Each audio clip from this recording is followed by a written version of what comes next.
Philadelphia. I'm Bruce Buffer. It's time for the Anthony Gorgano Show.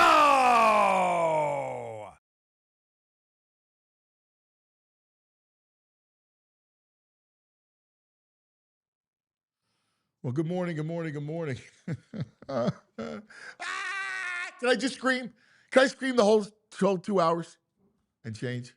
Can I just scream and say, what the bleep is going on in this town? What is up with this town? I can't take any more.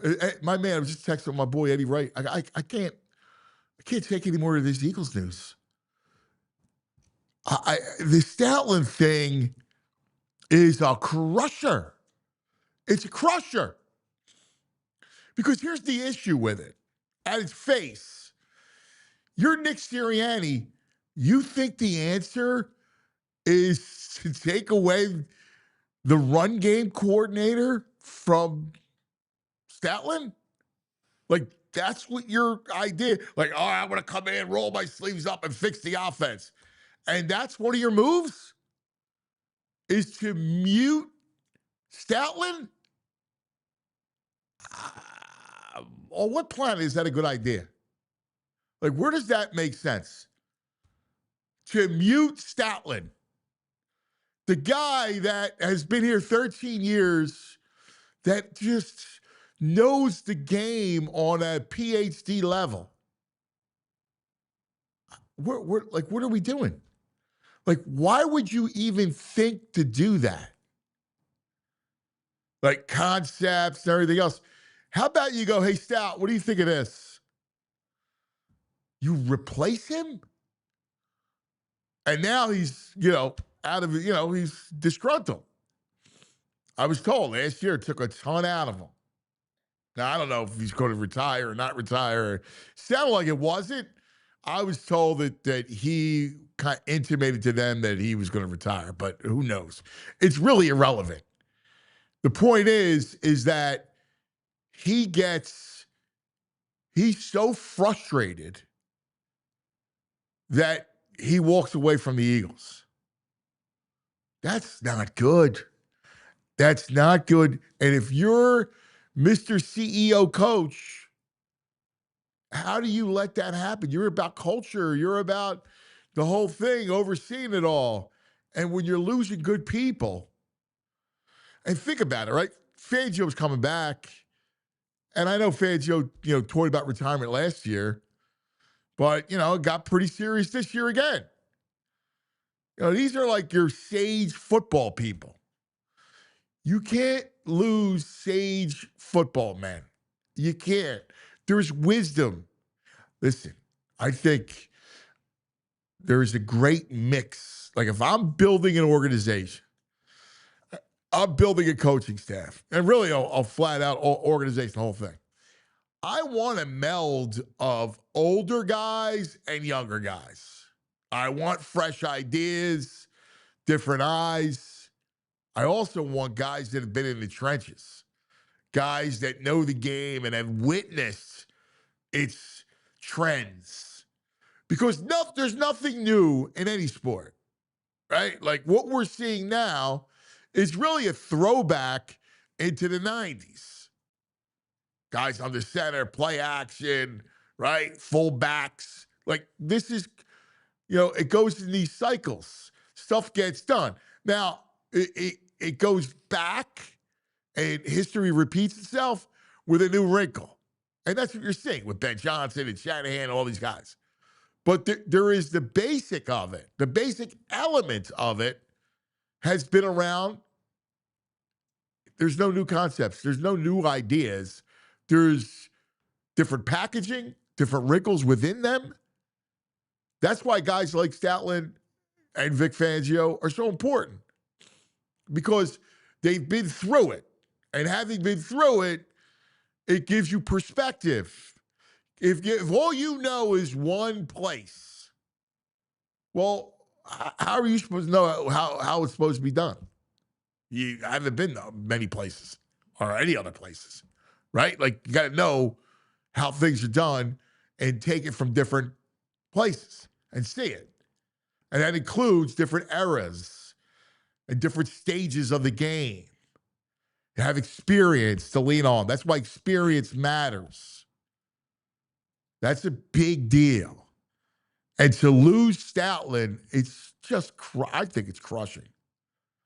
I think it's damning to Sirianni, and I think it's crushing. I'm really bummed out over it. Really bummed out over it. You need these voices, especially you got a young group coming in. I'm excited for Sean Mannion. I'm excited for Grizzard. I think, it looks like they're going to have a quarterback's coach, right? I'm excited for the new blood to come into the offense. Wouldn't it be great to marry that new blood, young blood, with an old sage like Stoutland? I don't know. I think that makes sense. And more that comes out, and Tim McManus did a great job on ESPN detailing some of the struggles and frustrations that Vic had. Jeff had. There's issues there. And it falls in Sirianni's lap. If he can't fix things or at least provide a smooth environment like he's supposed to, vibes guy, then what do you do? What good is he? What are we trying to do? What are his pluses? I get resume and games, but are you a passenger on that thing? You really the guy in charge? A lot of questions there. Really serious questions. And fair. Oh, man. Look at the player development aspect of it. You just talk to all of them. Every one of these offensive linemen. Beginning with Mailata, Stoutland, you. Kidding me? That's a huge loss, man. Huge loss. And then, of course, the other big news yesterday was the Jared McCain trade by the Sixers for a late pick. They get the Rockets, a late first rounder, and then you get the seconds. Now, the deadline is 3 o'clock this afternoon. There's got to be something else to drop, right? You're going to tell me that that's your answer to get on the tax? Because that's not going to go well here. That is not a good move. There better be something else where you're flipping the pick to try to get a 4. Where you're trying to make a move and it's Herbert Jones or somebody where you're trying to come in and get a rebounder, somebody to help you at the 4 spot. That has to be. I'm just got one eyebrow raised waiting for 3 o'clock today because you're better off keeping him. And think about who trades for him. Sam Presti. OKC. The greatest GM in maybe all sports trades for him. That worries me. That Sam Presti goes, I want that. Now, they got a slew of picks, and they got a lot of wiggle room to take risks. So they can easily take a risk on McCain, and McCain's nothing, so be it. But, look, I think Jared McCain could be a nice player. I think there's redundancy here. I get it. I just question why now. And again, it has to turn into something. So I'm willing to wait until 3 o'clock today to cast judgment, but it's got to result into something. Because if it's just a tax piece, that's the wrong play here, especially now. Especially where you've been with the Sixers and this fan base. You got people excited again. People are into it. People look at them and go, all right, listen, a lot of it has to go right for them to be a contender, but at least they're playing meaningful ball and they're a good watch. And you go, I got some hope. Then you trade a young piece away, it's got to result in something. Now, again, I don't think McCain is going to blossom into an all-star, right? I don't think there's a bit of a ceiling on him.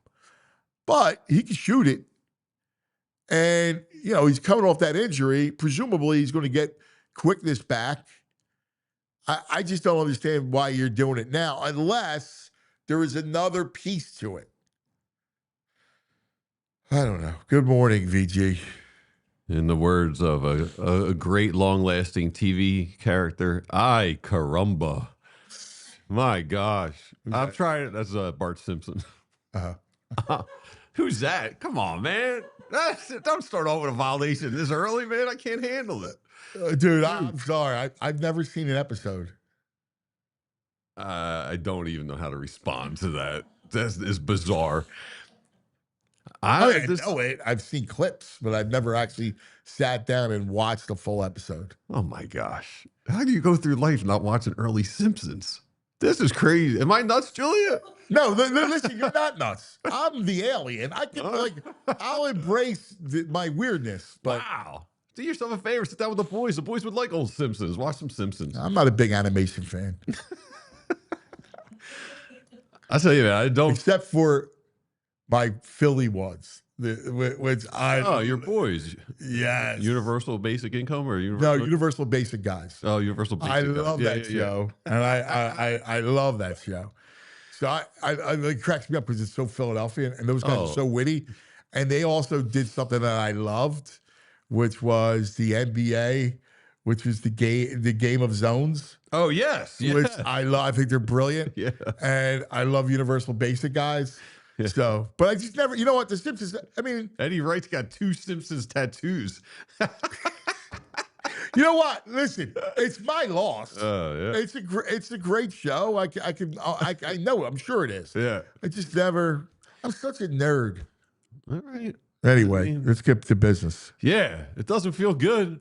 I was all relaxed yesterday. I thought, we got an easy night tonight. We know what's happening. We know what we're going to talk about. There's no games. And the Sixers give you that. And you're like, this can't be it. If this is it, this is a disaster. And then the news breaks about Stoutland. And right then, and Maury's probably like, whew, dodge the bullet here. Dodge the bullet. Everyone forgot about this trade if that's all they got going. It's Dude, what is going on? That building. Stoutland? I don't know what's going on in that building. We got the Flyers drama. We got the Sixers drama. Middleton avoiding the taxes. There's no Eugenio Suarez right after the Bichette debacle. Oh, it's 4 for 4 drama, man. It's just drama. 4 for 4 angst. Dude, what are they doing? You're the CEO. And the reports are they just unilaterally decided to change up the run blocking and run game without even talking to him about it. Well, that's my biggest thing with Sirianni. If you're a CEO, if you're a CEO, that's what you do, right? Like, come on. It's bad enough. You can't. I've been told 100 times. Stop looking at him from the prism of he comes from the offensive side of the ball. Okay, just look at him like a CEO coach. Okay, well, all I hear is just drama. AJ Brown. And this coach, and now Stoutland. Like, what? You can't treat a guy like that. I mean, no. He's not like a 32-year-old first-time offensive coordinator who stinks with your buddy. You don't take any responsibilities away from Patullo, but this is the guy you're going to disrespect. And they're saying his agents report, his voice wasn't heard. Stoutland's. It's like, what is going on down there? That's the only voice I want you listening to on offense right now when you're in a tailspin. This is the problem when you have inexperienced people running things. This is the biggest problem, is that you don't, they become, you know what it is? They don't like an outside voice to tell them that, no, maybe you should look at it this way. Right. They become insular. Yes. And that's the issue when it comes to Sirianni. Right? Mm-hmm. Feels like he becomes insular. He gets a little bit of power, and the ego runs amok. And 100%. And he becomes insular. And then he flops, And then it's And he like, panics. right. And then it's like, oh, Howie, I'll do whatever you say. Oh, yes. Stick me in the closet. I don't understand it. The thing is, That's not leadership. no. And for a guy that professes to be a leader, where is the leadership? Like, you don't tell the guy, like a guy like him? Yeah. You just unilaterally take responsibilities away from him. Dude, I told you after the season, listen, I like the guy as a guy.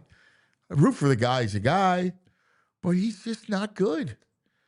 That is supposed to be his skill, the emotional intelligence. There are circumstances like again, it tells you how good a front office and a support staff they have.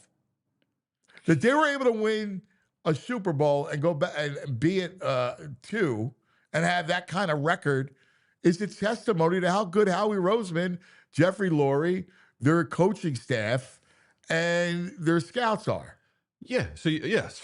And you also feel like there's the floor, they can't go that far. They got Vic here, they got Howie here. So the drop, even if the offense is a disaster, they should still be competitive in most games next year. Dude, can we look back on it with fresh eyes and go, they didn't get a first down against Buffalo. They didn't complete a pass in the second half against the Bills. They didn't complete a pass in a second half twice last year. Yeah. Twice. That they went 2 full halves with, I think, like 1 first down. There was an early first down and then nothing else. Like a whole half. Twice. How is that possible? And they took the running. And again, that is with Jalen Hurts, A.J. Brown, Saquon Barkley, Devontae Smith, Dallas Goedert, and I don't care what you say about the line and not as good as last year, but that line was not. I've seen way worse. Let's put it that way. All right, it's Roger Worski about right. that. So you have that group, and you go twice. You can't get a first down. Complete passes. I feel like we're in a bizarro world right now. That's unbelievable. How are you not supposed to point the arrow at the head coach? I don't know how you don't. And the way they handle it too, because I get it. The new young guy coming in, they're going to have motions. Maybe Stout doesn't love the motions and everything with the run game. But there's a way, like once it gets out, you stripped him of his duties, he can't come back. If they would have just kept it status quo and after the season said, hey, we're going to change it this way, and then it gives Stoutland the chance to say, we got a new system in place. I'm going to focus on what I love to do, development and coaching fundamentals. That's so on point. On point. But no, once you strip him of this and it gets public, he can't come back to just doing that. You're so right. You're so right. And again, how about asking his opinion? Yeah. I'm not saying you got to go gospel and whatever he says is it. Mm-hmm. But how about including him, right? And he just wants to be heard. Right. How about you hear him and go, yeah, well, that's a great idea, Jeff. Although, here's why we want to do this. Like, this is what we're seeing here, like this direction. Right. And he go, I disagree, but you told me your reasoning. Like, you talked to me about it. Yes. There's a degree of respect. Right. All right. You know how these guys are. He could be a stubborn old man. Yeah. But if you talk to him and feel it out, when his agent's saying he's been frustrated because his voice hasn't been heard, that's worrisome. Yes. I mean, that's especially in the context. Here's the problem. When it's on the canvas of Petullo, right? Like, you're listening to Petullo, but not listening to Stoutland. No sense. That's what is damning, right? Like, it's damning that Petullo remained the OC, but you took that duty away from Stoutland? Just stripped it off him. Yeah. We're like, that's where you ask yourself, what are we doing? There's people in the chat, Mon Z, saying, "Oh, we want to change," and now the fan base is crying per usual. It's like you can these are not mutually exclusive. You can change the offense and still have him as an offensive line coordinator if you handle it appropriately. Like, you can't embarrass the guy and disrespect the guy. I ask Mons, I go, so yeah, I mean, they desperately need to change, right? Like, we saw it. But maybe the change should have come at the behest of Petullo, not Stoutland. Like, I think you should understand why the fan base would be upset when you have one of the best tackles in football say, I'm from Jeff Stoutland University. Like, Mons, you really think that Stoutland was the issue? When you looked at the head coach and the OC? Come on. I mean, that's where you got to ask yourself, if you're a leader and running this thing, where do you assess blame? To someone who's never done anything or to someone who's accomplished? I mean, it's as simple as that. You got our old friend Z Berm. He's been an offensive line coach here 13 seasons. He's had a Pro Bowler every season. That streak, that's the longest streak since 1970. I mean, this is going to hurt him. It bothers me, right? It's like, it bothers me when Mons is saying that, well, the fan base is crying. Yeah, you know, the fan base want to change from Pachulo and Sirianni. Right. Not from Stoutland. No. This is an offensive line in flux. Is Lane coming back now without Stoutland? He's got a whole new coach, and they need to draft a tackle. They need to draft a guard, and you're not going to have Stoutland here to help you identify the talent and develop it? I don't know, man. It's worrisome. Yeah, I am. I'm worried. And here you got the Sixers. I mean, McCain was the piece that we said all along you're going to trade, but to get a stretch force or a rebound or something, not late 20 draft picks. Well, again, that's why I'm giving it till 3. Dude, if it doesn't happen at 3. I'm giving it to 3. I got to believe. You got to give it to 315. Let it trickle in. Right. Hopefully. I got to believe that. No, I got to believe, but they got it, dude. I want to hope that this is not just a tax situation. I can't believe that they would be that tone deaf. Well, there's two things that cannot happen. They can't be that tone deaf, and they can't get together a huge package for Giannis with these draft picks now and VJ. That just cannot happen. Well, no, I don't want. I'm worrying now that they got these assets that they're gonna. Well, I'm praying because I don't. Again, I'll reiterate it. You know, Giannis is great. I love Giannis. I love his demeanor. He's a great player, great person, the whole thing. But I don't want to move VJ. I believe in Edgecombe. Because if it guaranteed me a title, then I get it. Like, oh, well, you kind of have to do it.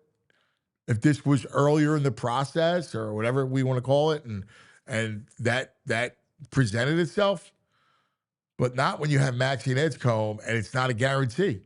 Because you just don't know what's going to happen with Joel. Right. He's one game away. And by the way, you know, you're dealing with Paul George out for 25 games, right? So I don't think this is the time to go all in for Giannis, and then what? They go away for a decade? I always hate the idea. Like, I'm worried. Listen, I've got one eye on the Phillies down the road that worries me that they're going to tumble for a couple of years. Oh, right? Like, you know, I don't want bleak summers. I don't want bleak. We've had enough of those. I talked to a friend of the show yesterday who happens to be putting wagers on Phillies unders. Oh, no. No. Yes. No. Oh, please not. Not the brain. Yes. Ah. Oh, no. All right. Listen, let's take care of some business. We got it started. Here's the deal.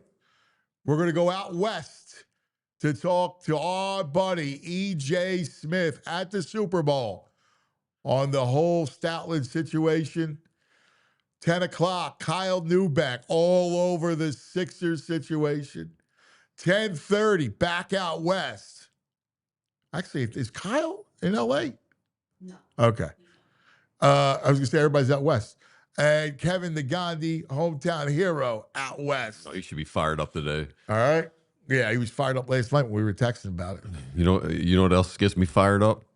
Diehard sales, dude. Oh! Yeah, we got a nice big Diehard sale going on. Just in time for the draft. Yeah, storing football. Then we got the big game week, and then we got a big game discount, 60% off. What's that, $32? I think it comes out to like $32 for the year. You can't beat it. You get a T-shirt. You get Charlie, all the flyer drama. You got Charlie going at it. Franny. EJ. Great stuff. All right. Let's take care of some business. We'll come back with EJ more on Stoutland just ahead.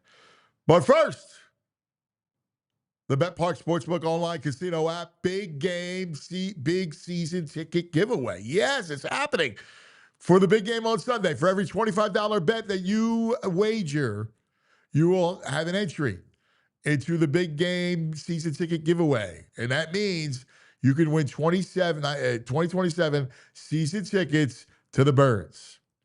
Or actually, if you want, if you're in the western part of the state, the Steelers, you're in Michigan, the Lions, you're in Maryland, the Ravens.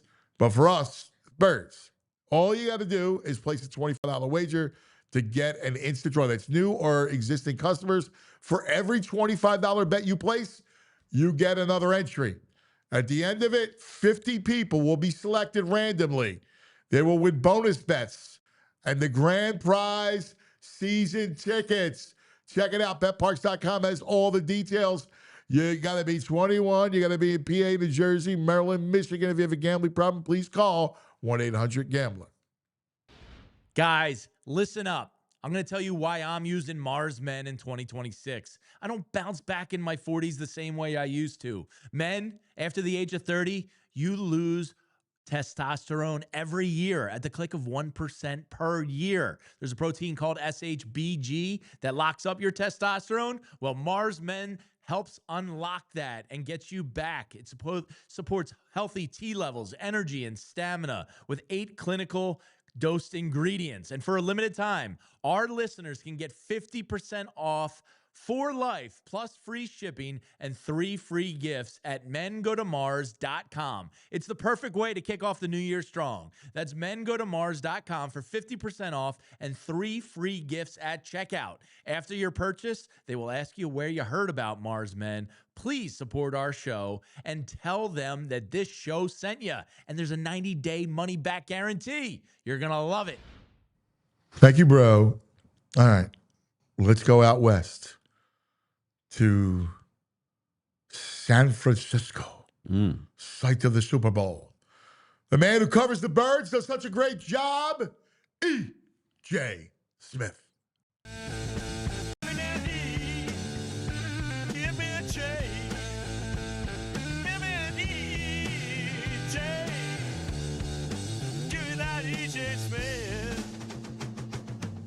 On the Xfinity Mobile call-in line. Good morning. I see the darkness in the background. Yes, sun's still coming up over here, but the Eagles news never rests. So, no, I'm excited to join you guys. Oh, that's perfect. Thank you for getting up for us too. We really appreciate it, no buddy. worries. All right, let's start with the initial shock of the situation and then the gory details behind it. Yeah, no, Jeff Stoutland out as the Eagles' offensive line coach and run game coordinator. I can tell you guys it was his decision. I mean, he intimated as much in his announcement.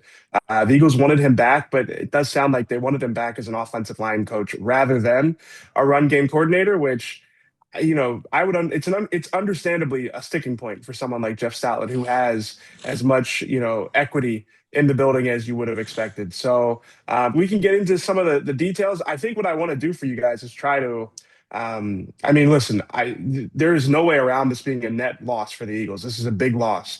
And I think that you could make an argument that it should have been avoidable.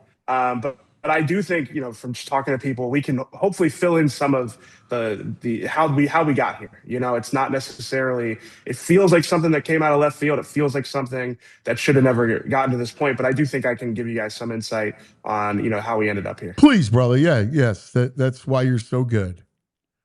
Yeah, no, I mean, to me, I think it's the Stout as the run game coordinator sticking point that really jumps out. And I'm of two minds about it. You've seen the ceiling, and I think that would be Jeff Stoutland's argument here, right? Is that, they had a historic run game 2 seasons ago with Kellen Moore as the offensive coordinator. So first and foremost, even if you're not looking at what his track record is as a player developer, as a player evaluator, as a culture setter, even if you're just looking from the schematics, I think there's enough evidence that you can have a dominant run game with Jeff Stoutland as your run game coordinator.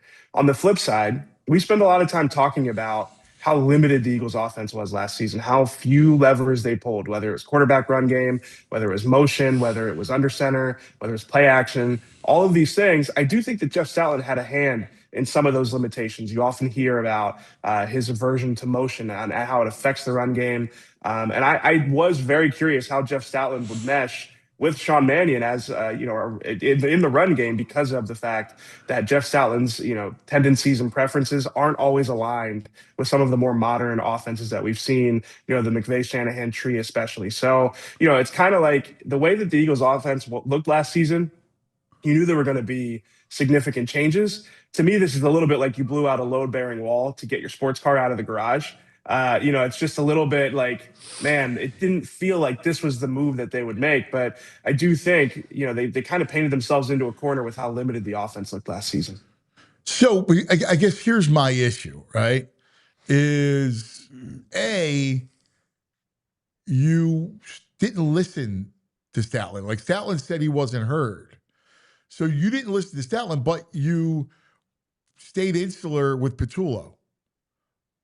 And if you're Sirianni, you were equally as inept when it came to helping out there. I'm going to come in on his horse to save the offense, and he fell off the horse.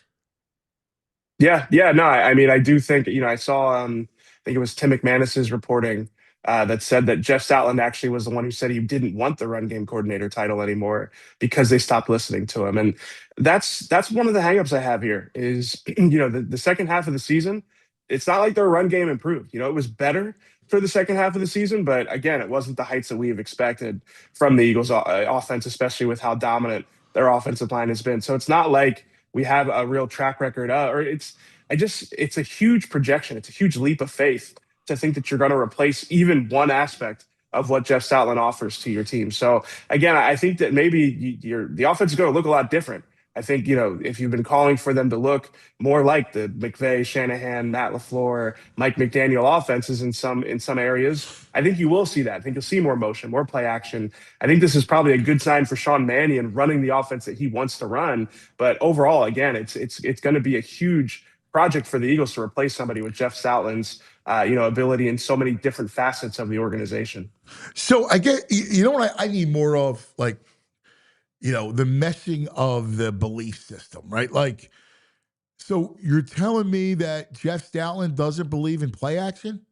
Because something as elemental as that, I go, well, come on. Like, I need, way more a detailed explanation as to what, I get them. I've heard motion. Okay. The motion thing is, definitely more tangible. I mean, I don't know exactly what the ins and outs elemental are. and basic for a run game. Yeah, I don't know what the ins and outs are. I do think no, I'm not talking about you. I wasn't directing this at you. I was talking big picture. No, I think that again, it's a lot of stuff of what you'll hear is that the play action game, under center run game, and most notably the motion that kind of ties into all that stuff. It doesn't always mesh well with what Stoutland's preferences and tendencies have been.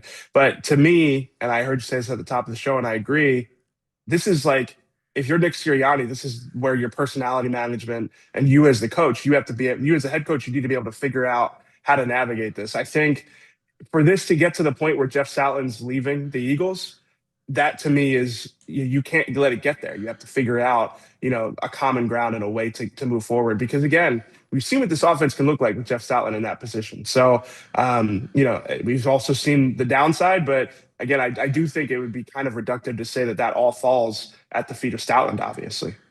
Can I ask you about timing? Like, why did it take so long? If you was that disgruntled, all right, you take a week to sleep on it, and then how come this didn't come out before with any of this stuff?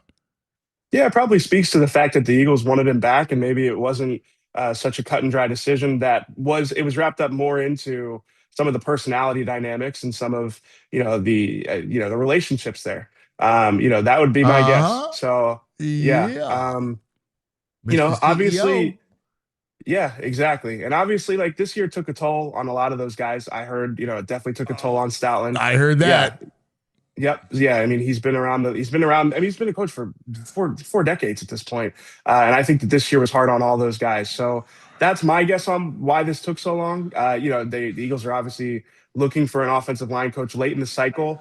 All the coaching turnover probably means they will have options, but again, it's just a daunting task. You might replace one element that Stoutland brings you, but you're not going to replace all of the different elements that he's going to offer to teams.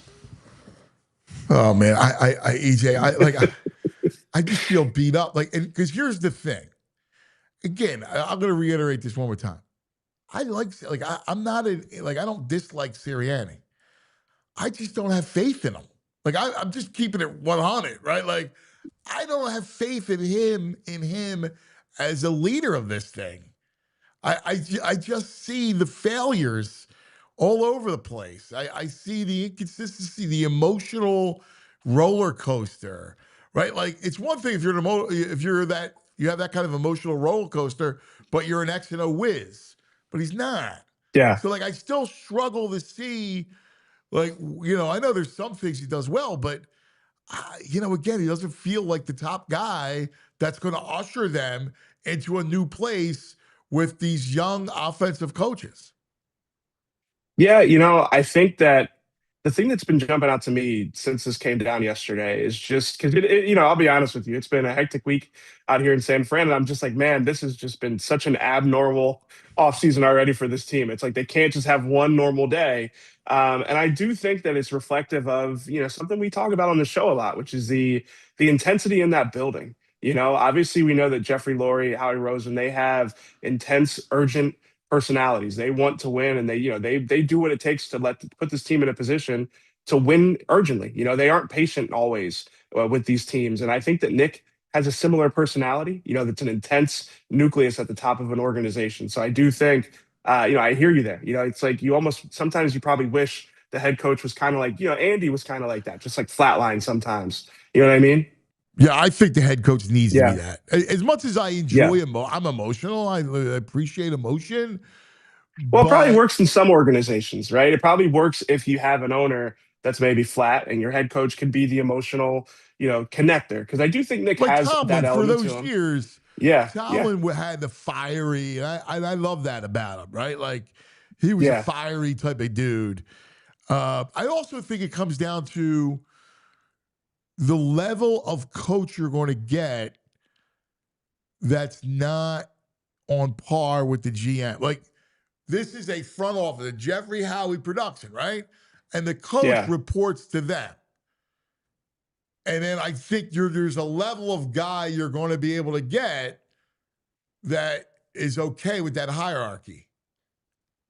Yeah, but there is still that personality thing. It depends on how they respond to that, because again, I think that, and I don't think it's necessarily a bad thing. I think it's probably a good thing that the organization is set up this way, where there is an urgency to win every single season. It's why they've been so successful. So, it's something that they have to navigate. And the thing that really stands out is that, Nick is now going through an offseason of real transition.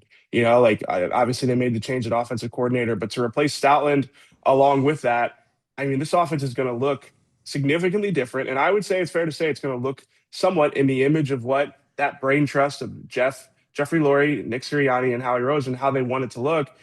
It's a big leap of faith to put that in the hands of Sean Mannion and, try and build out a staff here. So I think it's a real transition year for the offense. I think it's what they needed. But yeah, as they go through it, there's going to be days there's going to be moves like this where, we're all kind of scratching our head going, man, I wonder where they're going with this. EJ, do you think with the timing of this, it seems, this is only a few days, maybe a week ever since McCain mentioned on his podcast that they stripped the duties from Jeff Stoutland. Do you think that has something to do with the decision? Because it almost is like a public embarrassment or public disrespect once that gets out, it feels like.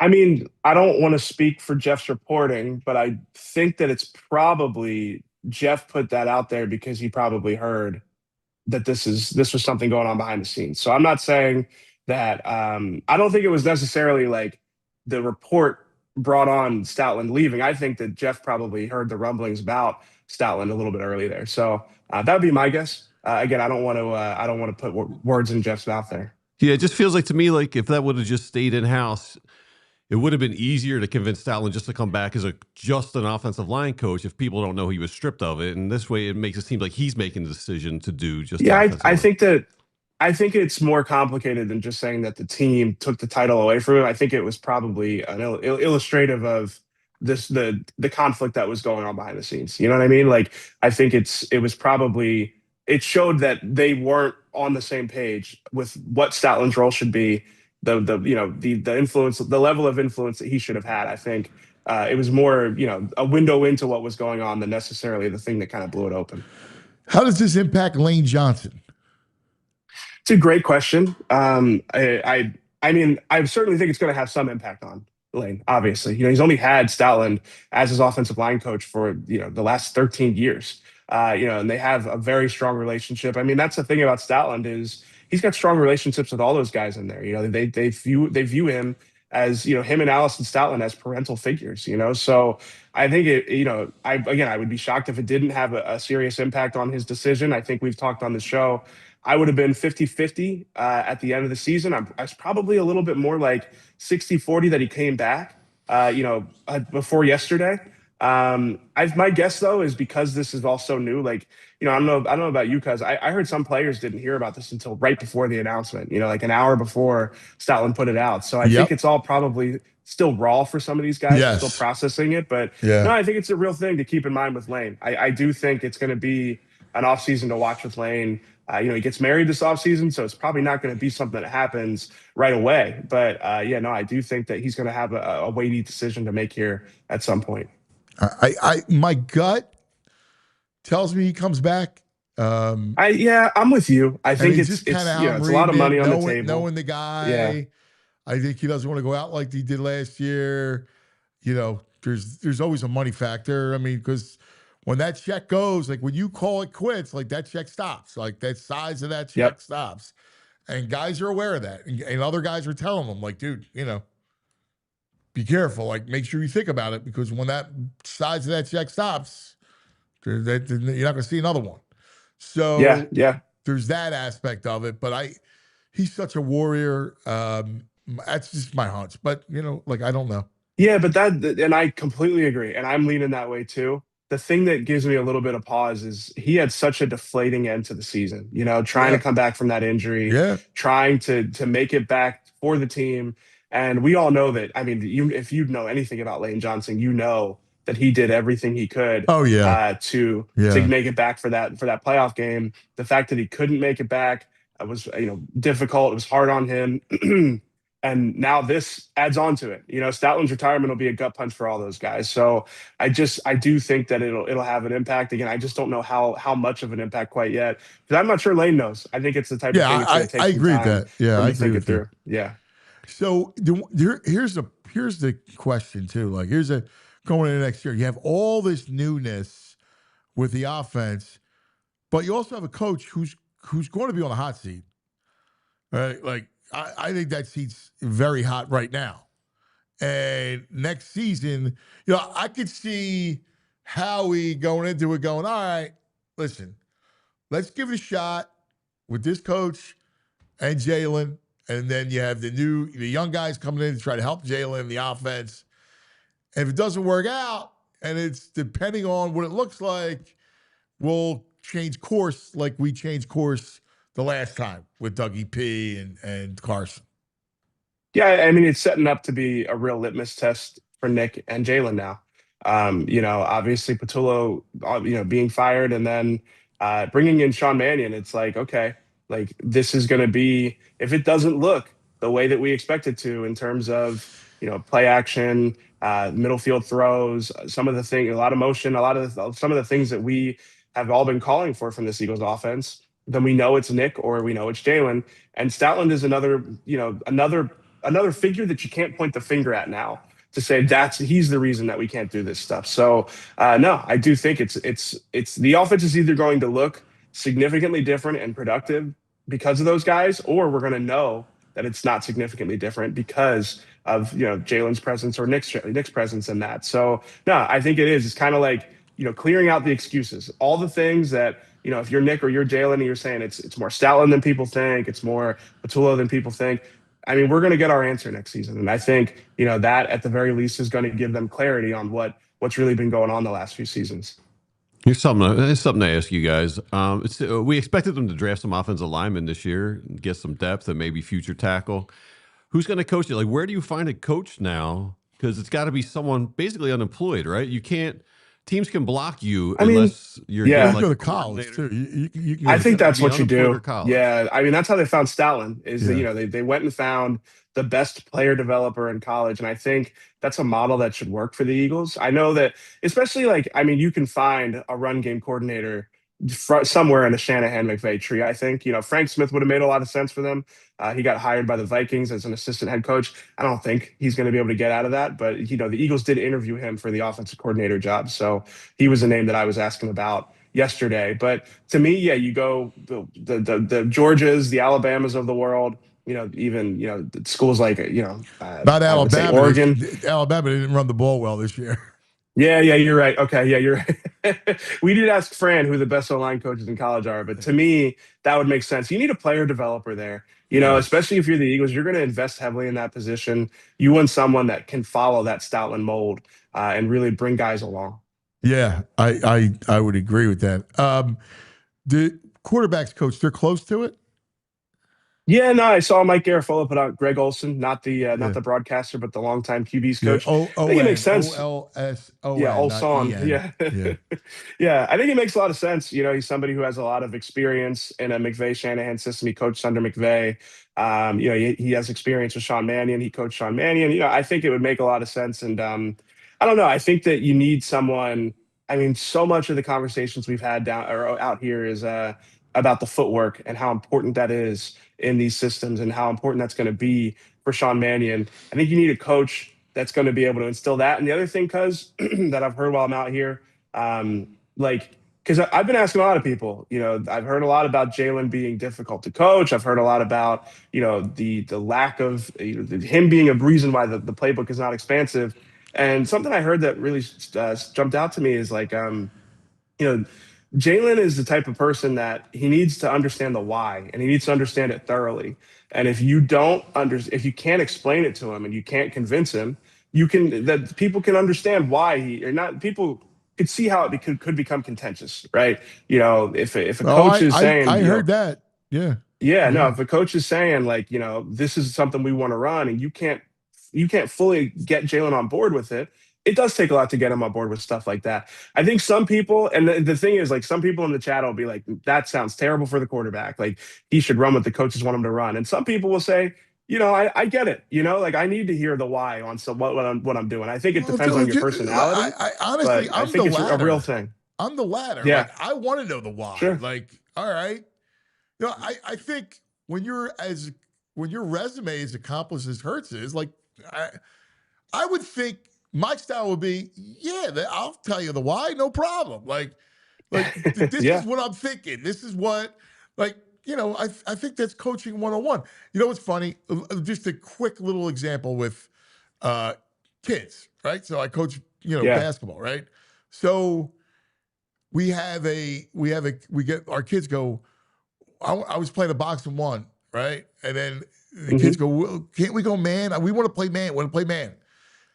And I go, we shouldn't play man. This is why we can't play man, because we're not as deep as that team, and there will be mismatches on the floor, and we won't be able to help, right? We need to help each other playing defense, right? So that help only comes in the zone. And I was explaining, that's your why, right? It sounds stupid because I'm giving you this example, but my example is but that's coaching. That's coaching, right? It's coaching. It's leadership. And everything points, I go back to Sirianni, right? Whereas you need to be buttoned up with all this stuff. Yeah. Yeah. No, and I think that's a fair point. I think the contrary sometimes. Yeah. I think there are certain things that Jalen is a little bit averse to, not as confident with. I'm not sitting here saying, if you could just explain to him to throw with timing and anticipation in the middle of the field, he would do it consistently. I think that that's still a factor, but I do think when you try to figure out how the Eagles offense got to be so limited, I do think that that's a big part of it. Is that Jalen is the type of person who needs to really wrap his head around or be convinced on some of these things, and maybe that hasn't been happening. All right. This has been a weird Super Bowl week, right? Because the game is like the afterthought. There's all this stuff. It's really more about the convention of football and what's going on around the league than it is about these two teams. Does it feel like that in San Francisco? Yeah, I think it is. There's a little bit of like star power lacking from the game itself. We'll see if in a few years we talk about Drake May or Sam Darnold differently than we do now. But I do think that because these teams are teams that, at least in these forms, we haven't seen in the Super Bowl in a few years, there is a lot of time being spent talking about the league as a whole. And for me, it's been a lot of Eagles conversation. People coming up to me asking me like, what the heck happened with the Eagles this season? Or, just trying to figure out what's going on now, whether it's Vic or now Stoutland. So no, I do think it always feels like the convention for the league. One of the first ones. And yeah, we've had a lot of great conversations here. It's been really, really good to talk to some people about, their vantage point of this Eagles season and trying to figure out, trying to find some answers for what happened. So what's been the talk around the league when it comes to the Eagles? Because it feels like the league loves to talk. All the pundits love to talk about the Eagles. Yeah, no, they certainly do. I mean, it starts on the offense. It starts with the Nick and Jalen conversation a lot of the time. But obviously Vic has been a big conversation here. And maybe that's just because, of the fact that we were reporting on it early in the week. But, everybody's just kind of asking, like, what's going on in that building? What is going on in that locker room? So, it'll be interesting to see. We had Coop on Radio Row yesterday, BG, obviously, but we haven't had a ton of like current Eagles. I'm kind of hoping to see some of them today. So we'll see. You'll see what happens. I mean, there's never a dull moment on Radio Row. So I'm expecting to see some more Eagles players here, today. So the Fangio thing, Jeff McCain said what we said last week, which was that Vic will be back for this season. Yeah, no, I expect that to be. I agree. I can confirm it. Yeah, that he's going to be back. Yeah, we said it last. You and I said it last week, like that. Right. Yeah. So no, and the thing is, the one thing I want to say to the listeners and the viewers out there is like sometimes because I just want to reiterate, like they had a legitimate retirement scare. They had contingency plans in place. Like, this isn't just because of the outcome. I want to make sure that we make it clear, like this is something that did happen. The legitimate fear that Vic Fangio was going to retire and that, the Eagles had to start thinking about what plan B would end up being. I think, it took persuasion to get him back. And, they're obviously happy he is back because he's kind of one of one in that role. What's been the best thing that has happened, the most interesting thing that's happened on Radio Row? Honestly, it's probably BG showing up at Radio Row, right? He's the best, man. He's the best. He brings a lot of energy. Radio Row is like it's like almost like a human experiment. Like you could write like a research paper on Radio Row, because it's a lot of people doing favors for other people, and people will line up trying to get interviews with everyone. And BG is like the most like radiant personality when he gets there, and he's just trying to be helpful for everyone, and he's like talking to guys about their walking boot, and he's just he is just like you guys know how he is, but it's funny to see him in that setting where it's just like a circus, and he just is giving everybody the time of day. He's caring for people. So no, it was cool seeing BG on the set yesterday. So that, and honestly just seeing a lot of, like, again, you kind of mentioned it's like a convention almost. So seeing a lot of people that you don't get to see, that's always fun. Again, having a lot of great conversations. We talked to Dan Orlovsky yesterday about Jalen and the offense, and that was a good conversation. So just had a lot of good insight on the Eagles the last few days. How about any insight on A.J. Brown? Not yet. I mean, we talked to Diana Rossini about it earlier in the week, and she said that she expects him to get traded. The thing that stands out to me is that these guys, I've heard a lot of second round pick as the compensation. You know, a lot of people think the Eagles will get a 2 if they trade him. I don't think they would trade him for a 2. But I don't know. Maybe there's another shoe to drop with the AJ stuff. It wouldn't surprise me if we hear more from AJ in the next couple of days. But think about this, EJ.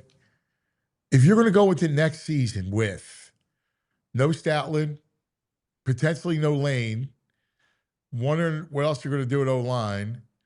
And no AJ Brown. A new OC, right? A new play. So you have the new play caller in OC, new guy in Grizzard, no AJ. No, you're probably not going to have John Dotson, which you probably should move on anyway. No Goddard, no Calcaterra. Like, there's a lot. Like, what's that offense going to look like, man? Like, what? Hey, can I just jump in? Ian Rappaport is saying the Eagles are hiring Ryan Mahaffey from the Packers as run game coordinator and tight ends coach. There you go. Okay. I mean, yeah. So somebody that somebody that Sean Mannion has worked with. Yeah. I mean, I am surprised that he's gotten as much influence to hire his staff. I think it's an encouraging thing. I like obviously that. Replacing Stoutland. Yeah, replacing Stoutland's never a good thing. Again, we talked about it's a net loss, but I think it is telling that he's really been able to build out his staff. So, I'm looking at Mahaffey's coaching record here. He's got a little bit of a background coaching offensive line in college, but yeah, mostly with the Packers. He's a wideouts coach with the Packers last 2 seasons. So that is interesting. A lot of wideout coaches around here. Yeah. Yeah, there are. I'm not a fan of the wideout coach. We're talking about hitch routes, and go balls, right? What does it say to Sirianni that Mannion has hired his guys? I think that's a positive reflection on Nick, actually. That he's letting Mannion. Yeah, I think you had to let Mannion run the show. How we go, dude. Here's your coach. Yeah. No, but I do think it's better than the alternative. I mean, I'd much rather have imagine if we were sitting here, someone he's comfortable with than Sirianni hire somebody for him. We've seen the Sirianni hire. Yeah, if we were talking about Jim Bob Cooter filling out a staff right now, we'd be a lot more angsty, especially if it didn't include Jeff Stoutland. So, but no, that's interesting. So he's just run game coordinator. They're still gonna. So that makes sense to me. Get somebody with an experience in a run game that's been married to what Sean Mannion's going to install, and then find a player developer as the offensive line coach. I think that makes sense. It's still going to be a big ask to get even close to what Stoutland would give you, but I do think that from a staff standpoint that will make sense. Yeah. EJ. Hey, the people in the chat wanted to know if you could wake Bo up live. He's not you're not in the same room as Bo.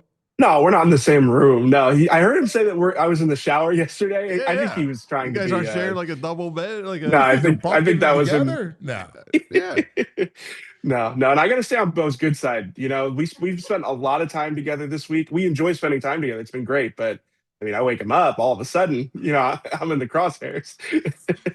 Hey, let me ask you this, because I've checked in from the West Coast. Do you worry that you're being too loud sometimes?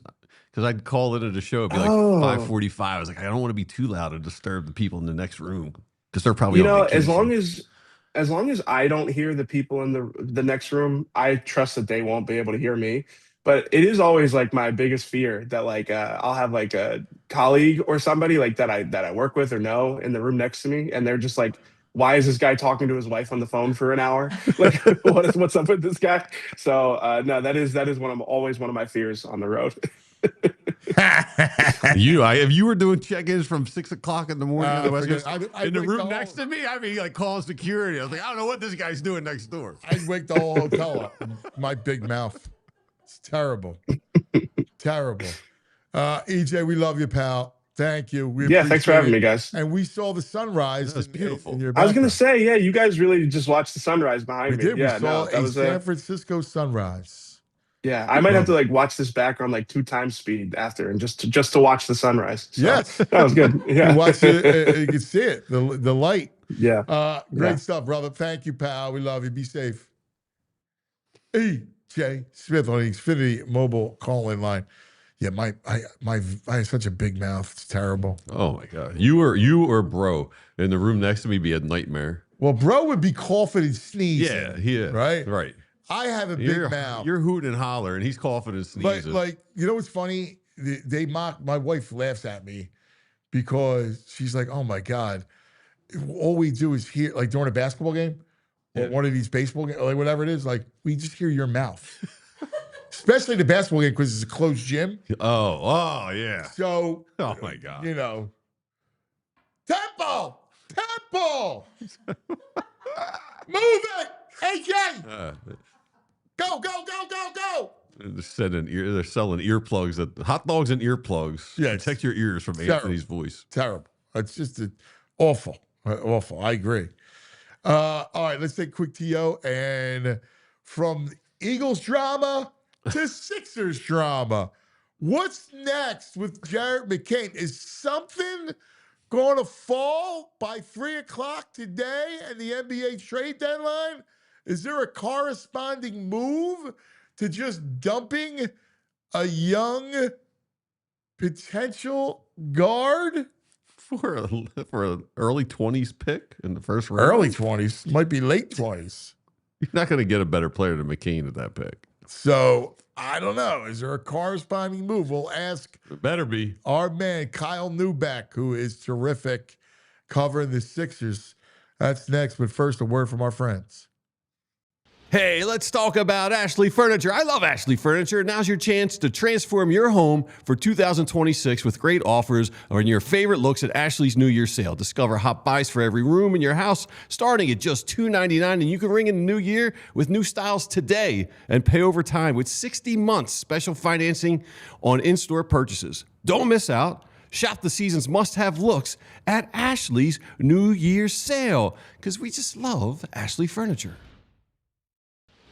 Attention, small and medium-sized businesses. I got an answer you got to have. It's called Togo, and it lets your stars focus on the business. Look, you don't want Bryce Harper pitching out of the bullpen, right? Listen, at Togo, it helps businesses streamline operations and level the playing field, taking on customer service, accounting, order management, logistics, admin, data entry, even complex multi-step operational processes, all at the fraction of the cost of building it in-house.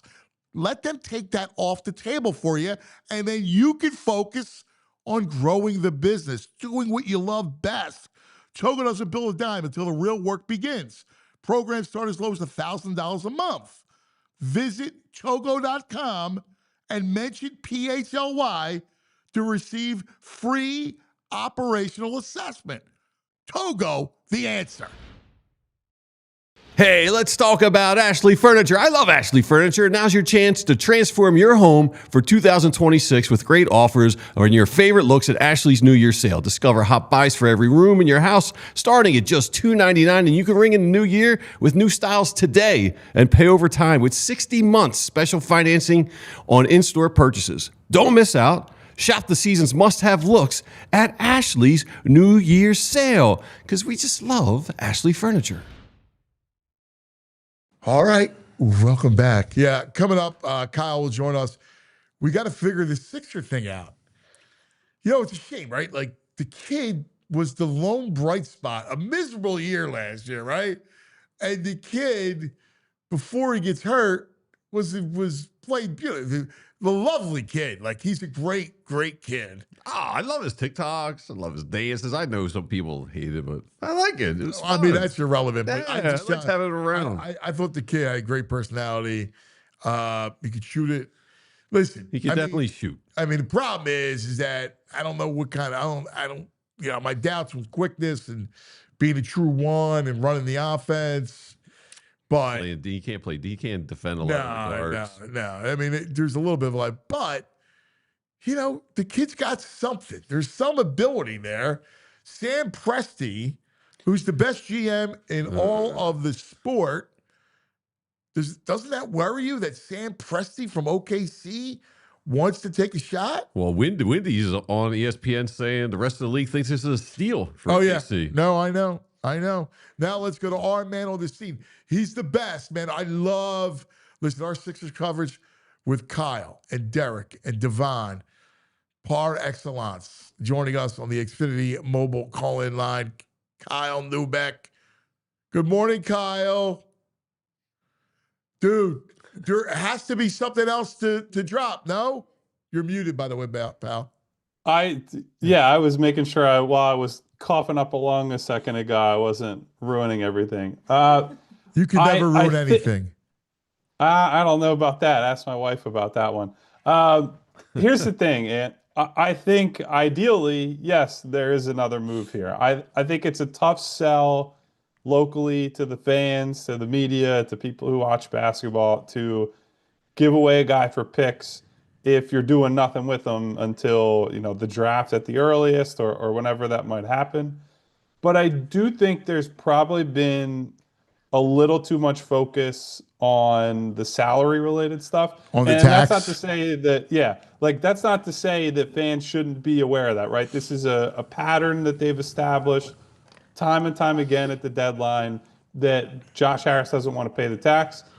Completely agree with that. We all see the same thing.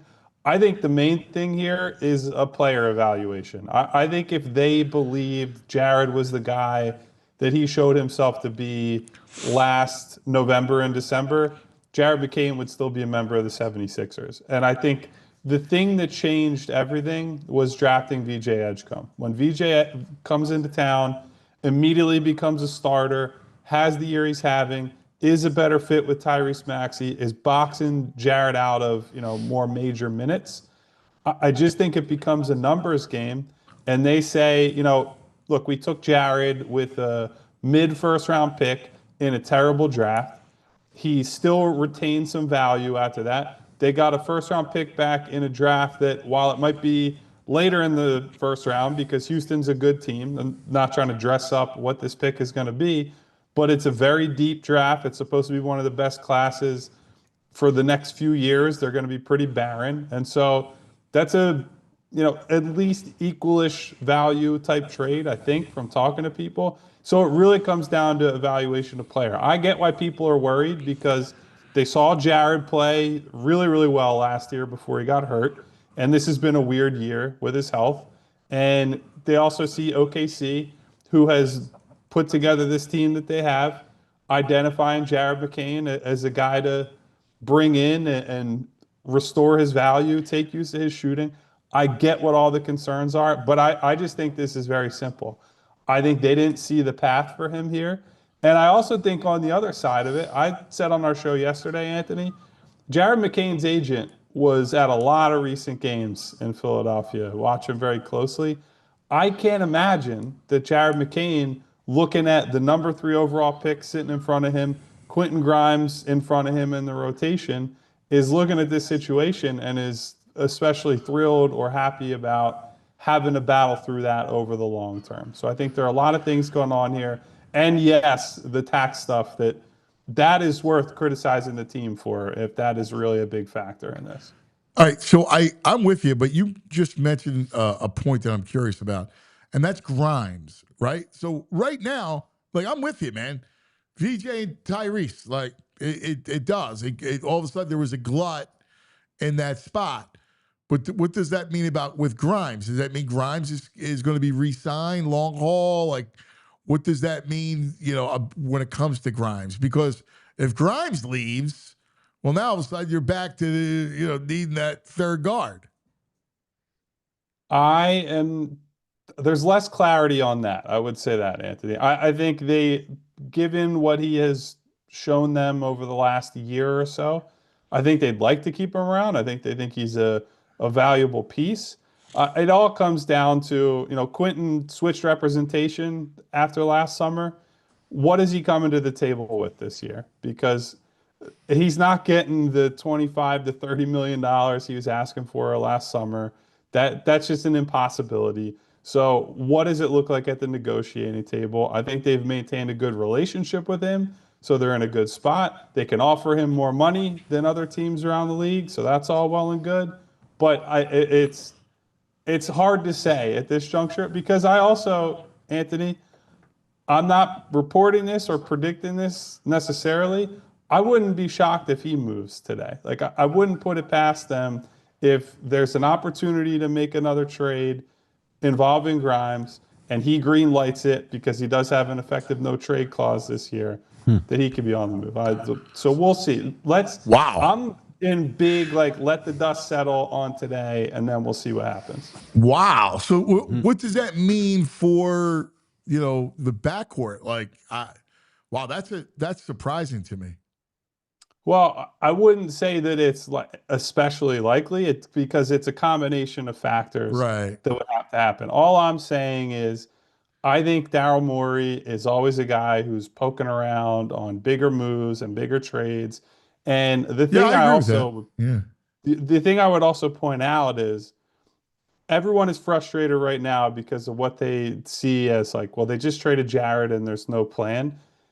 The Sixers under Daryl Morey have rarely telegraphed what they're going to do in terms of the trades. When he first gets here, the Seth Curry, the Al Horford type trades, they came out of nowhere. That was bang, bang on draft night. The James Harden trade that they made, right up until the day they made it, Brian Windhorst was the only person who got the inside info on that. You had Woj and all kinds of other national reporters had no idea that this was happening. And Well, we all knew that it. at some point we connected the two Maybe. together. But look, eventually, yes, DeAnthony Melton trade on draft night came out of the clear blue sky. Like, listen, I'm with you, and I agree with your thesis, which is, hey, I started the show with the same thing. Like, let me see what happens at 3:00. Like, and then I'll make my judgment on what the team looks like. So, because I agree with you. Now, you don't think there's any, big move to go after Giannis, right? Because, again, that would have to include VJ. I would be pretty surprised at this point, in part because the word out of Milwaukee seems to be they're not moving him. Like, if you look at Golden State is out of the race at this point. They'd made the Porzingis trade using Kuminga, and all the reporting there suggests they're not in the Giannis business anymore. Minnesota and Miami have been more heavily linked to Giannis at this point. Minnesota just made a trade this morning, admittedly not using much, but to trade for Ayo Dosunmu in the backcourt. So there's a lot of signs that, like, the teams that the Bucks have been most engaged with are focused on doing other things, which suggests to me that Giannis is probably going to be a summer move, if anything. But let's say at 2 p.m. today, Daryl Morey just says, hey, final hour, I'm putting everything on the table.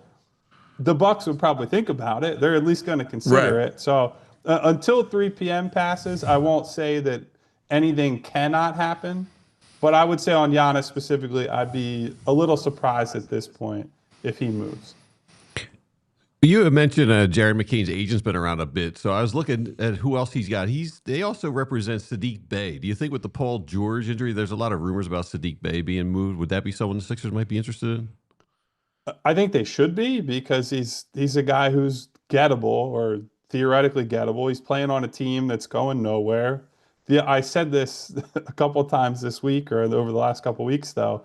Troy Weaver, who's one of the guys in management there in New Orleans, drafted Sadiq Bey in Detroit, was an advisor in Washington. They acquire Sadiq Bey.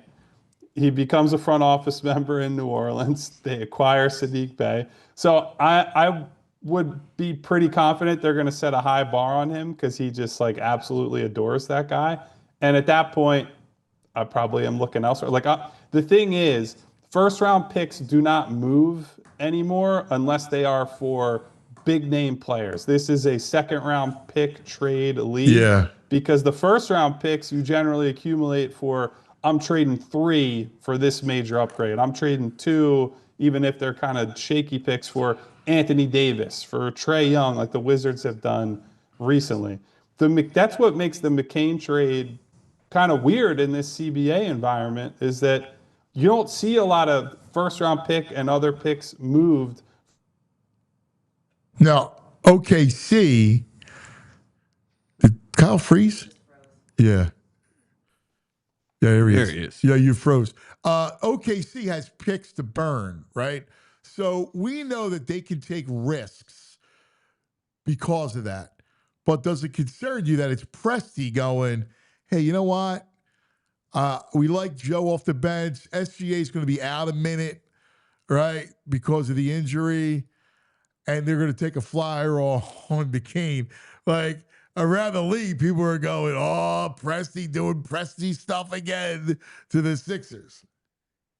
There's a little bit of that, but I would also say it's not like Presti is infallible, right? Like Presti is a guy who took Poku with a lottery pick, who drafted Ousmane Dieng. Like they've consolidated picks to take players who are not very good. They just dumped Ousmane Dieng yesterday in conjunction with this move. So that's the thing, right? Is every GM, even the best ones, make mistakes. I would say though, like he fits their profile. Super hard worker, has a definitive skill, and it's in their mind, you could sell it as a buy low.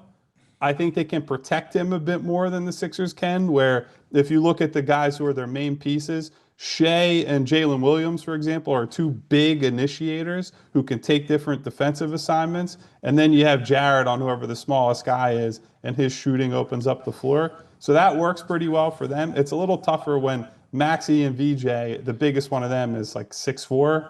So when you're playing McCain, VJ, Maxey, that's a lot smaller than what the Thunder are putting out there. So I think it's a better environment for Jared as well. Yeah, I'm completely with you. All right. What do you think of Cavs, Harden, Washington remaking everything? Boston gets Vucevic. I still think I thought that was a little underrated move, like giving them a big. What do you think of the moves thus far, pre-deadline? It's a lot more activity than I was expecting because it felt like one where until the Giannis domino fell, a lot of these teams were going to maybe not stand pat, but focus on pretty minor moves. The Wizards stuff is crazy to me. I guess their logic is just they might still be able to tank the rest of the year because Davis and Trae Young are both still hurt. And you just say, we'll see you next season and still get the pick and set yourselves up for, hey, if you get a top 5 pick and now you have Trae Young, Anthony Davis, and the rest of these guys, they didn't really give up much of consequence. So that's an interesting one to me.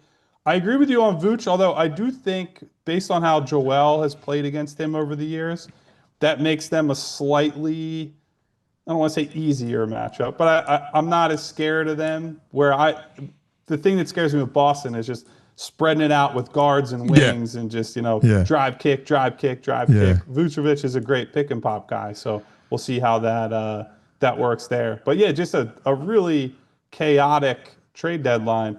I would say the guy this morning that moved from Chicago, Ayo Dosunmu, we talked about, I know Derek is a big fan of. Once McCain moved, I thought there might have been an opportunity to go and get him where he's another guard, but he's a more defense-focused guard. Yeah, he's more of a combo.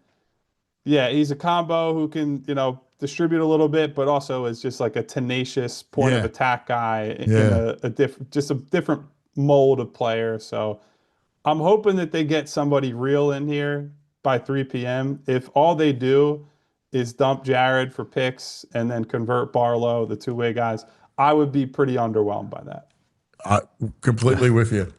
All right, you got your trade deadline show. All right, this is going to be big. All right, huge.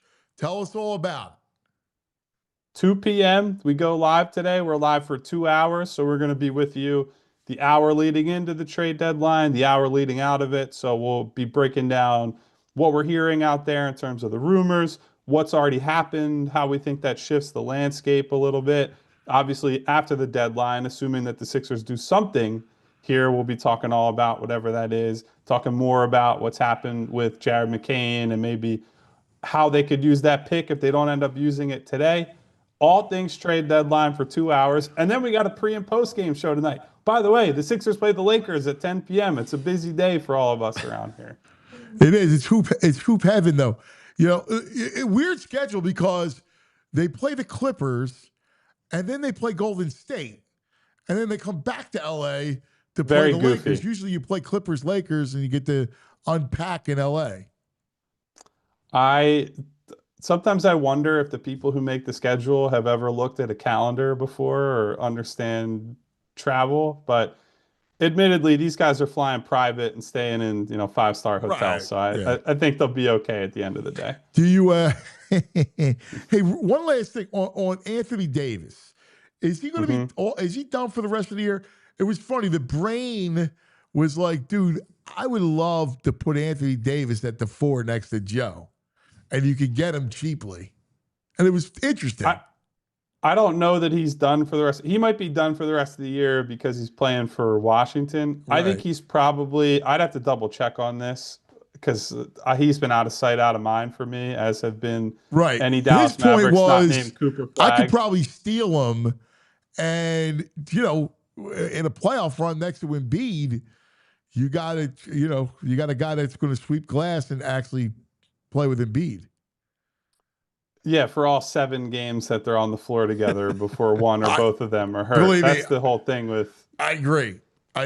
They got to get, whoever they trade for, it's got to be someone who's going to actually be on the floor with Tyrese Maxey. If they trade for another guy with a checkered injury history, I think he might just have to go into one of those sensory deprivation chambers and hide for 24 to 48 hours. Get this man some help. Please, get him some help. Great stuff, brother. You're the best, man. We'll be watching, following with you all day long. You guys are the greatest. See you guys soon. Good talking with you, Ant. Thanks, bud. There he is, the great Kyle Neubeck. I love trade deadline days. I don't know why. I'll be Yeah, working. I'll have it on NBA. I'll have these guys on. I'm with you. I love it too. Just waiting for news to break. Yeah, it's great. It's it's fun. Yeah. It's fun. That's where you wish you were GM. Yeah. It is great stuff. All right, let's do this. Let's take a quick TO, talk about some of our friends. We'll come back. Kevin Negandhi is going to join us in about 10 minutes or so, but I want to get into a little bit of this stuff with the drama and with involving all 4 of the teams. Crazy. So we'll kind of dive in and rank what ails you the most. Like, what's giving you the most worry? All 4 are in play. We need a reality show, like the real franchises of Philadelphia. Yeah. All 4 characters are out of their minds. You know what? You just gave me a great idea. Yeah. Oh, there's a good bit there. Real franchises of Philadelphia. But first, who's drunk and wild on the city tonight? And is Coop dating? Yeah, right. Let's talk about the BetParx Sportsbook Online Casino app and the big ticket season ticket giveaway for the big game. This is one of the greatest things. They always do good, cool stuff, right? This is pretty impactful, man. I was like, wow, I'm impressed. BetParx giving away season tickets to the 27 football season for Birds, also Lions, Steelers, and Ravens. But you could actually win Birds season tickets for the 27 season. All you got to do is place at least one $25 bet on the big game. You will be automatically entered into the contest. Now, the beauty is you get another entry for each $25 bet you make on the big game. Then what happens? 50 people will be randomly selected to win Parx bonus bets and your chance to win season tickets for the 27 season. BetParx.com has all the details. Got to be 21 in PA, New Jersey, Michigan, Maryland. Gambling problem? Please call 1-800-GAMBLER.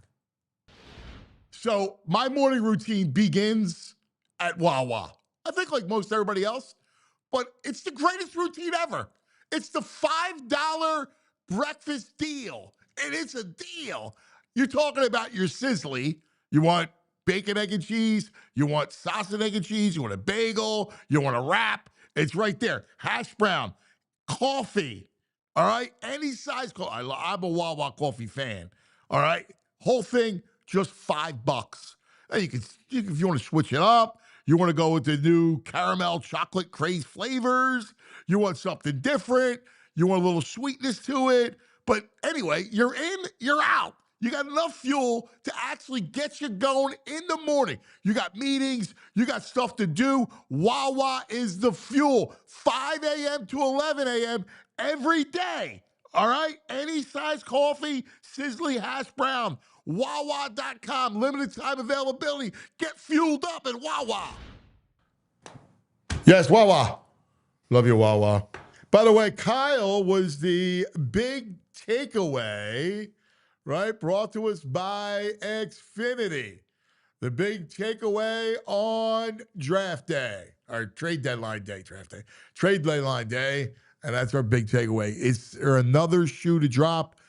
So let's dive into this. And I want to ask the chat.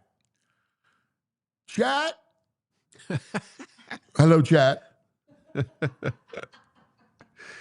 What ails you the most? Let's rank your worry when it comes to the 4 drama. It's 4 for 4 drama. Is it the Eagles and a whole new offense? The coaching staff, the sweeping changes, the really the unknown. There's a lot of unknown when it comes to the Birds. And of course, there's Sirianni. And there's Sirianni angst. Then you look at the Sixers and you go, well, all right, 3 o'clock today, there's got to be something else to drop, we think. But the tax thing has been a thing in the past. And as you go into it, everybody was excited about McCain. What's it say that you traded him for a late one? You can talk about player evaluations like Kyle did and say, well, you know, what you're getting in a deep draft should be a decent player. But still, I don't care how you spin it. The Rockets are a good team. It's going to be a late one. I don't know. Usually that's a package for something else. So we'll keep an eye on that. Or is it the Phillies, right? Phillies, what happened? They make the run for Bichette. It looks like it's going to happen. The Mets swoop in, give that ridiculous deal. Phillies don't know what to do. They counter by signing JT to a pretty fat deal. And then they go MIA. Right? Like every other player that was out there, there was suddenly no interest. Like I go back to Eugenio Suarez, who I think is a right-handed power bat who went for cheap. Nothing. Right? Cheap. Let me say it again. He would have been a nice fit because then you got 2 guys between Garcia and Suarez. Well, you hope one of those guys has a real big comeback, a big year, right? And they're both right-handed power bats. That's what the Braves always did. Like they took shots on guys like that. The Dodgers with Teoscar took a shot with a guy like that. I thought Suarez was that kind of guy, but nothing. So the truck goes down yesterday. Where does it leave you? Then the Flyers. And we got one more game left before everybody goes to Milan. And there is the issue. There's the disgruntled fan base, upset, worried about Michkov. There's the top. There's the whole talk issue. I was, I want to understand it because I'm kind of disconnected, right? So I was texting, I was going back and forth with Eddie, who's a great member of the chat, big Flyer guy. And I go like, make me understand your side of it. Like I get the Michkov, but I don't think Michkov is going anywhere.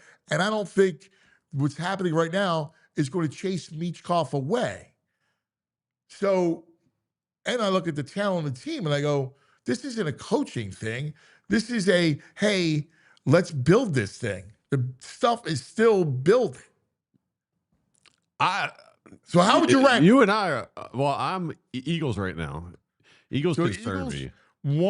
They feel like a little out of there's something going on down there at the building. There's something happening. This feels like this could be, if it doesn't go right this year, we could be in for a step or 2 back. All right, I'd like to put together a scoring system, like the biggest worry, the lowest wins. 1 would be Eagles. Yeah. 2. Choose Philly. Windows closing.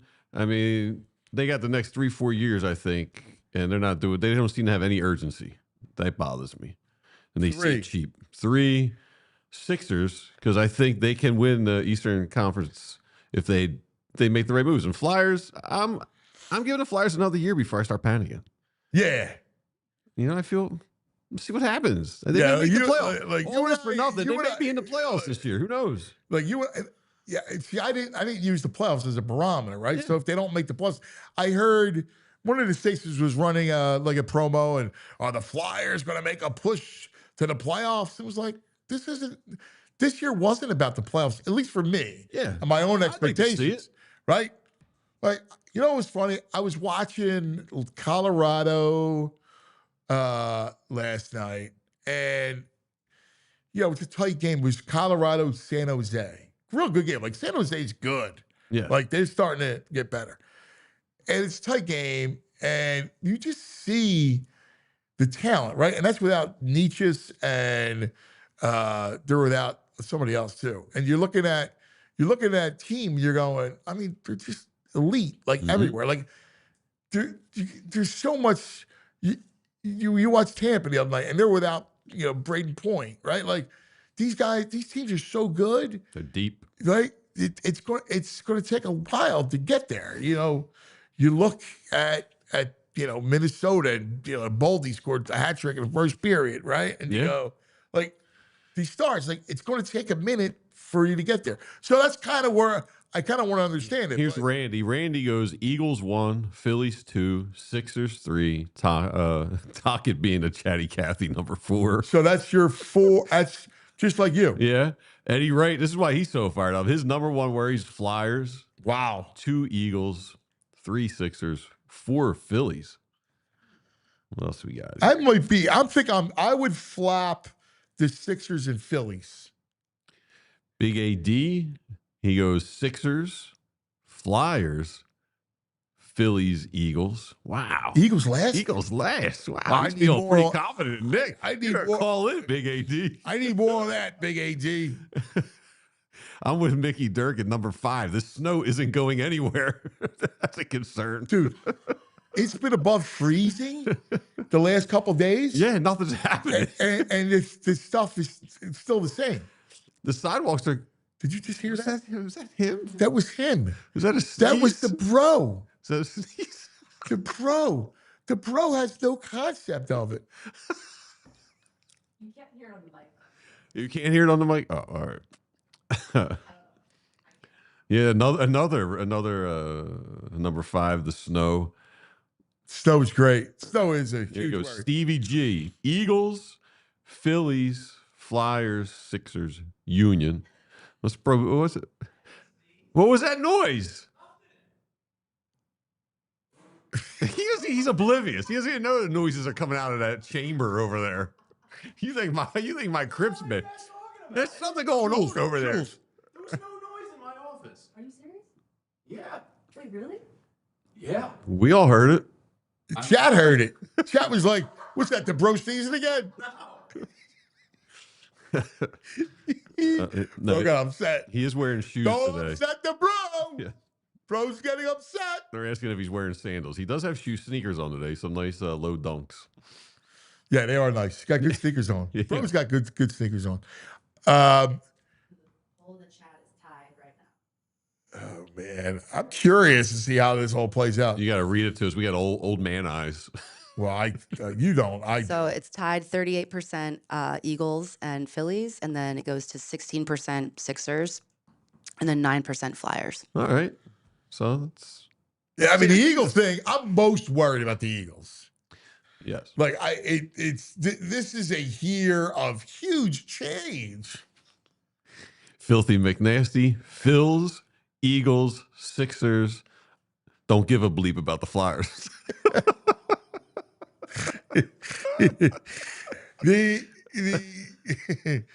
You got snow for. By the way, next weekend Don't tell me, dude. I don't want no there's more a Vinny storm. updates.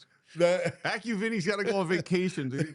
Please. next weekend they're Please. watching a storm, No. a potential another snow event. I got to buy better boots. I need slip-on boots because the dogs, I go out so often lacing up the boots every time. I What do you need. need slip-on boots? I got a good brand. I for got to you. find a way to get some slip-on boots, man. Just so I just slip my feet in them. I don't know. They have to exist. I have a really good recommendation. I'll tell you. Oh, Want to get Julie's free got marketing? What they had slip-on boots? They're just like they're like knee-high boots. I wear them when I'm walking my dog. No laces, and they're waterproof up to like the ankle. Yeah. Just go in and pile of snow. And you're They got to fine. be like they're- farmer boots or And something. they're really warm too. And they're Yeah? fully waterproof. Yeah.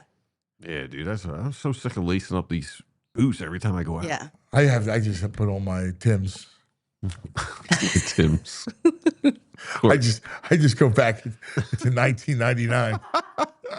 I have a pair of work boots I just put on. Are they insulated? I don't know. No. Thank you, Mickey. I was looking at the Sorrels. Yeah. Yeah. I'm out on the Uggs, though. I don't want to do a Uggs. slipper. Bro's and Uggs, man. I can't afford Uggs. Uggs are like $200. Can't afford that. Yeah, I'm not a believer in winter, right? So You just a denier? You just I'm deal? I'm Yeah. a denier, right? Yeah, great. So I don't want boots or big coats, right? Because I hate it so much. Yeah. But normally I can get away with it, where it's like a couple weeks, Right. right? I can skate. Like one, Yeah. maybe there's one snow thing, not like this, and you like. But this winter has just destroyed me. Like it's destroyed my soul. I think it's happening to a lot of people. And I can't deny it It's anymore. it's never ending. You just don't get. Even when we catch a break, it doesn't feel like a break. No, and I can't deny it anymore. Like I can't. No. Like I need that stuff, and I don't have it. Yeah, that's what I'm saying. You got to get on board. I've been looking to upgrade my gear because this is. But now I look at it, I go, well, listen, it's like we're into February. In a blink, it's going to be March. Bleep it. I just got to deal with it. a for long few- 6 weeks, man. It could be cold. well, not 6 weeks. Once you get to March, you might get a snow piece here and there, but it's not going to be below. So you're saying save the money, just Yeah. plow through the next Yeah, 23 man up. days of. That's my thing. Is I man up. Got to man I up. had to do. I went out to Center City and me and my buddies were in a lift and the guy we were at the bar and he's like, oh, let me try and find a place that you can, let me find a place where you guys can get out of the car. I was like, I'm a man. I'm 40. I can get out right here. I don't need a cleared path. Like, come on, man. Hey, I can't believe I just looked at the clock. Let's take a quick TO and let's get to Kevin. Attention homeowners. It's time to make your home work smarter, not harder. With a TrueMark Financial home equity line of credit, you can tap into your home's equity to handle renovations, upgrades, or whatever's next on your list. Do a man cave, pay off some high-interest debt. A TrueMark Financial HELOC Select gives you the flexibility to borrow when you need it on your own timeline. You start with a revolving line of credit, use only what you need, and when you're ready, you can lock in all or part of your balance at a fixed rate for those predictable payments. You only pay interest on what you use, and as you pay it back, that credit becomes available again. No reapplying, no extra steps. With competitive rates compared to most unsecured loans and flexible repayment options, this could be a smart move for your home and, more importantly, your wallet. Learn more about TrueMark Financial's home equity line of credit at TrueMark.com or stop by one of their 24 branch locations to get started. TrueMark Financial, they are federally insured by the NCUA. They are an equal opportunity lender, NMLS 404938. Looking for a car? Looking for a truck? Looking for an SUV? Elkin Chevrolet's got you. Elkin Chevrolet, they're run by three brothers. Real brothers, local guys. They're at the dealership every day making sure everything's going smooth. And right now, they're putting on a President's Day sales event, and the deals are bigger and better than ever. You need a truck? They've got it. Looking for an SUV? They got that too. They got your Silverados. They got the nice Blazers. They got the big, comfortable Suburbans and Tahoes. Every vehicle comes with the kind of service that makes you feel like you're part of the family, because they are a family. But don't wait. These President's Day deals are only there for a short time. Swing by Elkin Chevrolet, Route 73 South in Marlton, New Jersey. Super easy to get to right over the bridge, and get in on the deals that are just plain honking good. Elkin Chevrolet, they're real brothers, they're real deals, and they got a whole lot of honking good service. Together, let's drive. All right, without further ado, the great Kevin Negandhi on the Xfinity mobile call-in line. Hometown hero, hometown hero, Kevin Negandhi, from Temple to ESPN. I love you. I'm sorry. I don't know what I was thinking. I looked at the clock. It was 10:22, and then I saw your text. I'm like, oh my God, he's waiting. I don't know what happened. It was a time lapse. It's a glitch. I was enjoying the weather conversation and how you're a winter denier. So don't worry. I think it froze my brain. My brother, there's angst everywhere in our land. I need to see how you feel. Obviously, the big news is Stout is out, which casts the shadow of a doubt. Yeah. I think the more you process it, the more you're concerned about, I think the McManus story was great, and giving some full detail about, I hate using the word demoted with an icon like Jeff Stoutland, a legendary coach, but with duties being taken away from him by Nick and Patullo as they, incorporated their own type of, run game concepts. It sucks because you want to know why. He deserved to go out the way he wanted to go out. Now, granted, it's his decision, but just the way things played out as the season went on, he didn't have a healthy offensive line, right? I know there was a lot of talk about the concerns about how sloppy they looked, but they just were never in sync from the beginning. And it concerns me that, potentially Lane Johnson's connected, right? If Lane Johnson, it's the only guy he's ever, played for on that line, and the relationship that Stout has with his offensive line. If we could get Lane for one more year, that would be incredible. But if not, they've got major question marks, man. Major question marks on moving forward here when it comes to personnel. There's a lot of changes, man. It's a big concern. Does it also concern you that Sirianni opted to take the run game coordinator, that run game coordinator duties away from Stoutland and lean into Patullo? Like the judgment there last year. Yes, it does. Because if you look at the numbers, it didn't seem to get better. And listen, here's the thing. You're going to take it away from a guy that is the best assistant coach in the entire league, right? Legendary guy. And you are going to give it to a guy who's still in his first year as the offensive coordinator. And that guy's no longer here. So I'm not in the building. I've talked to enough people who are like, yeah, this was coming. You could see it.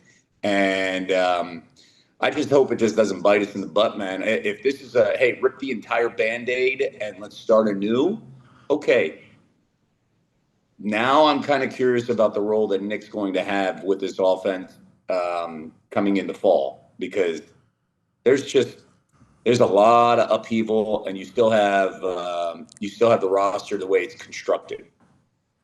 So interesting. They hired Ryan Mahaffey from the Packers to be the run game coordinator, which is clearly a Mannion guy, which is good. But again, to your point, what does it say about Sirianni? Like, and he's hired his own people to come in. And Michael's going to be gone, the tight ends coach, and he had a great relationship with Goddard. And I think that the writing on the wall is with Goddard, who's coming off his best season. So this is going to be quite the off season that you're going to see, specifically with changes in personnel, changes with, coaching staff. It feels like changes in philosophy. And I just said I'd be kind of curious to see what kind of role Nick has. Is this another, Mannion bringing his guy from the Packers? Is this another decision that's being made that it's above Nick, and we're going to give Mannion more power over, the decisions on this offense than anything that Nick's going to incorporate? Yeah. What does it say about the future? If next year is a little bit of a slog, right? I could see a world where Sirianni's gone and Mannion's still here.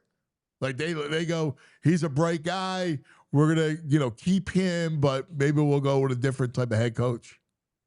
Couldn't you see that? And then Grizzard comes in and potentially is the OC. I think we all can see that. And if it doesn't go well, well, what's the relationship in the future look like with Jalen Hurts? Yeah. This feels like a 1-year trial year. People noticed how relaxed and happy Jalen Hurts looked in the Pro Bowl. That was noticeable. It's hard to deny body language and demeanor and how he just. I know the season's over and it's a game that you could have fun with, but it is noticeable that there was just it was good to see the quarterback of the Philadelphia Eagles smile. Yeah, I can't believe that we were talking about an offense that went halves twice. They went a half without completing a pass, without like like when you step back and think about that, you go, what? With the kind of talent that was on that offense, it's insanity. And correct me if I'm wrong. Didn't they win both games? And they were against the Bucks and the Bills. Yes. That's the crazy thing, right? I think that's what happened. It's insanity, and no wonder Vic at one point was like, "Do I want to deal with this again?" What is it about our town that it's all over the place. So yesterday you have that, and then of course you have the McCain trade for a late one and all the twos. You're hoping that there is something else, another shoe to drop today by 3:00. What are you hearing? Because you hear a lot of things. I'm hearing that they're exploring options, but they're not going to. They're not going to move heaven and earth if the ask is ridiculous, right? I think that the Jared McCain conversation is an interesting one, where the Thunder and their assets and the way they're set up, they can make a move like that for a guy who's not going to be a starter, and that they could patiently wait and develop. I think the reaction that many Sixers fans have is fair, because we need shooters and he's a shooter. But I think there were some deficiencies on defense, man. Like his defensive play, and he wasn't getting in the rotation. And now, granted, the last couple of weeks he started playing a little bit better. You could see the confidence growing, and you could see something. I just don't. To me, I'm okay with it. I wasn't up in arms and angry the way some of the people were that I saw on, social media. And this is the end. Why do they hate this fan base? And I'm like, I don't know if they hate the fan base. Maybe it's just arming yourself in a draft that's really, really stacked with talent. Probably the best draft that we're going to see in nearly 3 decades. Yeah. And that you could find somebody. And if you don't have confidence, you can't find anybody. Daryl Morey drafted Tyrese Maxey 21. He found Jared McCain in the 20s. Like, you can find talent. Now, to me, also, this plays a role in the summer. If you are armed with somebody with some talent before the draft, and you can, like, down the road, send something and move up somewhere, shoot, yeah, I'd be interested in that. So I think it's an unfinished picture on what their plans are. Agreed. I think the fan base looks at it like, all right, the player, and I agree with you. I even when he was playing really well, I was like, on a team that's a contender, you just don't play enough defense, man. You're just and he's not really a one, like not really a combo. He's just an undersized 2 is what he really is. And he can shoot the ball, but the problem is that he can shoot the ball, and he's young. And my only issue is, could you have waited and got a little more? I mean, the Rockets' pick's going to be a late first round. Yeah, all of that is fair. And until we find out what they're going to finally do with all of this, it's hard to make any assumptions. And again, I think the Thunder have the luxury. They have the luxury. You have all those picks. You have all those picks, so it doesn't matter. And listen, who knows what happens? I view this way, that Daryl saw that he wasn't getting enough minutes in the rotation. You trade while you can trade with value. You don't hold on until the back end, and then you get literally 8 second-round picks or whatever. I mean, these second-round picks, it feels like every team has 50 of them. You still, if you can get a first-round pick, you still get a first-round pick, and there's still an unknown with McCain, and he doesn't play defense. And if they didn't have VJ Edgecombe, I would understand. And I'm not saying VJ and Tyrese Maxey are going to play 45 plus minutes, but they've got to actually look at the rest of the roster, to the guys that are going to give them minutes and like quality minutes. And they had to make a move like this right now. I know everybody's talking about the tax. I think it's a fair thing to talk about because of the distrust that I think this fan base has with the ownership. That's fair. I'm just looking at it on the paper side of things. Let's just see how this plays out, because I don't think this is the last kind of move. Yeah, I think you're very logical. How would you rank your worry with these teams? Eagles, Phillies, Flyers, a very tumultuous week with the Flyers and talk. Kev, over the Meatskov situation. I'm not sure how you read that one. I just don't like, if you're upset about somebody not being in shape at the beginning of the season, you don't hold it against them the rest of the year. I just don't understand. That's kind of my viewpoint, especially the type of the one thing about the Flyers that I think everybody can agree on is they don't have a lot of frontline talent, stars. This young man is a star in the making, right? So I think the frustration is that how you're handling the relationship more than anything else. I think they're doing it like, you remember early on in Ben Simmons and Joel Embiid's career where management let them do whatever they wanted to do. They got away with everything. They everything. got into bad habits, and they were out of shape, and they didn't practice hard. I think there's a lot of like, hey, let's make sure he's very young, very impressionable. Come back, like let's make sure we just get him in the right mindset, habits wise, and then he'll blossom in the future. Yeah, to your point, accountability, right? And sending a message no matter what.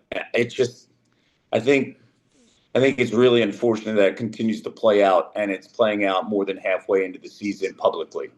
Yeah. And then it's okay, it's my way or the highway. And I'm going to break you in like you're a Mustang running around. I'm going to break you in, and you're going to realize that this is how we do things. I respect all of that. But for it to be played out the way it's being played out, I just don't think it. The fan base is scarred through the experience that they've gone through over the last 10 years of just, we are bereft with talent. Yeah. We want somebody to stand up and separate themselves. We finally got a guy that has all the makings. I think all that stuff drives them nuts. Now, if you're talking about me rating the 1 through 4, the team that I'm most secure with right now in this city, believe it or not, it's the Eagles. Do you want to know why? Because Jeffrey Lurie and Howie Roseman have proven it. They have proven it that if things fall apart, they'll find a way to fix it.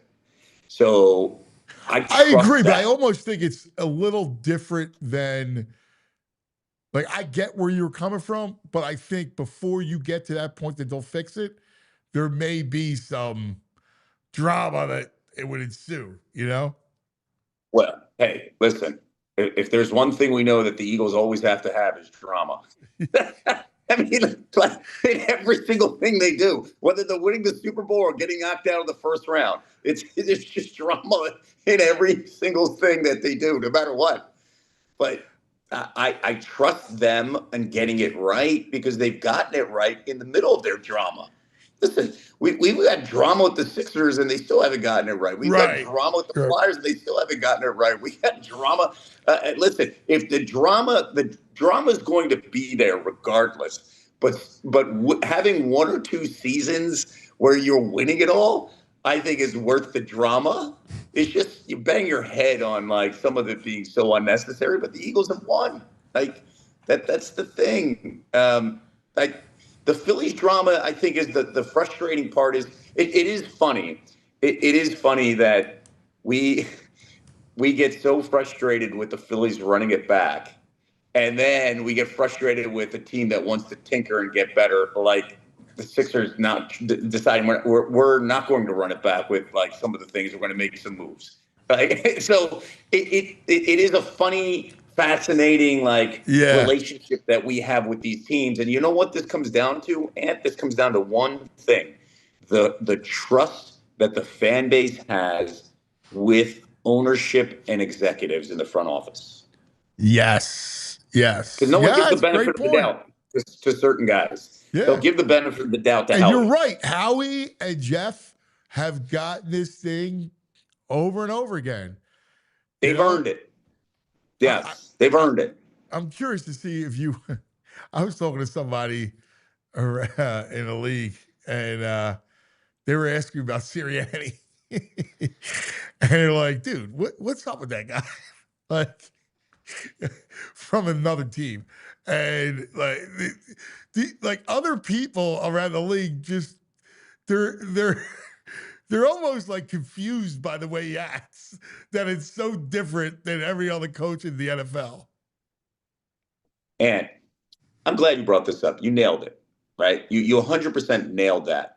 And here's the thing. Didn't it feel like the league told us during this coaching cycle with all the offensive coordinators saying, I'm good? Didn't, Yes. without saying it, they were saying it, right? Like, I think people get annoyed with you and me and anybody that says it because they're like, hey, he won 2 Super Bowls. I mean, we got to 2 Super Bowls and he won 1 and, shut up. Look at his win percentage. It's nearly 700. Okay. All right. Okay. We're not saying it. It feels like many people on the outside that are in the NFL are saying it without saying it. Yes. Right? Like, Yeah. how many interviews did they do? How many, like, and I know they're deliberate in taking their time and understanding, but like some big name marquee guys a year removed after the Super Bowl and understanding that 2 previous guys got head coaching jobs, they passed on this opportunity. Yeah. They passed on it. And the Knicks stuff, I don't know, man. There's certain times I just sit there and I'm like, what are we doing? I don't understand what we're doing, and you know what's man. funny? I find him strangely endearing, right? Like, I don't dislike him as a dude. As a guy, Yeah. I like him. Like, so it's not coming from a place of like, I hate that guy, it's ill will. Or, no, it's actually, I would love to see him succeed. It's in our best interest. And there has been a lot of success around him while he's been here. I just don't think he's been the reason for it. I agree. And then the reaction after certain things. He's like a bottle of soda all season. You shake it, you shake it, you shake it. And then after the Bills game, you explode. You're like, wait, what? This is when you're talking. You're like, after that second half performance, it rubs people the Or wrong way. screaming at AJ, like, yeah, you want to do that to your best receiver? Like, is that good? In the playoff game? Yeah. It's frustrating. Can I play fan or devil's advocate? I'm going to try to do the voice that you did for the Philly fan. I like that, Kev. Okay. How many people did they actually offer the OC job to? They only offered it to one. They didn't put out these offers and get turned down. What are you talking about? They only offered one and he accepted it. That's a good one. That's actually a good one, BG. And listen, when I'm doing that voice and like you're doing that voice, we're doing it with our people. Like, yeah, we're doing it with our people. Right. Like, we love our people, but yeah. There's but what some do you voices say? out Because that is there. the spin. Like, there's half of it's weird. We kind of are divided down here with the Flyers, social media, and Eagles. There's a camp of the Eagles that say, "Oh man, it's in trouble." They had some people wouldn't even interview here, and they had to get their 6th guy. And then other people were like, they were taking their time. They were interviewing everyone, gathering intel, and they found their dude. They made him an offer. He accepted it. They didn't. No one turned them down. Which side do you believe? I tell you what. We're in overtime. Yeah. And then I want Kevin to answer that because I think Kevin and I are aligned as usual. We are in OT, overtime. If you're watching on any of the streaming channels, please make sure you come to YouTube, like, and subscribe. Helps that algorithm. All right. Kev, what do you have to say to VG? All right, pose the question again one more time. So there's two camps down here. It seems to be one camp believes that the building's a little in trouble and no one wanted the job. They had to get their sixth or seventh candidate. And then there's another camp that says that's all like just speculation. They didn't offer people jobs and got turned down. The only person they officially offered it to was Mannion, and he took it. I lean on it's the second one is factually correct in the sense of, hey, just look at the facts. The first one is, hey, there's a reason why certain things were not offered because maybe something has been expressed that they don't want it. I'm going to pull my name out. I'm not going to. I'm Mike McDaniel, and I'm not going on an interview with you. That's how I think. How I view it. How about let's say a Declan Doyle who removes his name to stay in Chicago? Is he doing that because he knows he's not getting the Eagles gig, or is he doing it because he doesn't want the Eagles gig and then he takes the Ravens gig? I think it's the latter one, and it's probably an agent advice who's searching and knows all the answers of, hey, we have this opportunity. Why don't you pull your name out? And we don't embarrass that organization because I have a relationship with that organization. We don't want to make it look like it's a bad thing. I think a lot of that stuff is gamesmanship on covering everybody so no one looks bad deliberately. Does that make sense? Yes. It's so eloquent, and it's true. That's how business is done. Do you think Brian Dable? Yeah. Do you think Brian Dable wanted to come here? I guess not. I mean, I don't know. Was he on their list? Did they want him here? He was on their list. Of course, he was on their list. So I mean, Dable, you're not going to say the Eagles aren't going to. Eagles have to play it coyly, right? You're not going to go, hey, well, nobody wants the job, so here you go. Hey, Sean, it's yours. Like nobody's going to do. You're always and Kevin's right. Like agents and all, like nobody wants to make anybody else look bad. Nick's the only guy that has no filter. Well, VG, I'll bring this up. You know how I'll bring this up too? I'll bring this up to specifically what I said earlier in the conversation, that this feels like we're in a 1 year, hey, Nick and Jalen have to figure it out.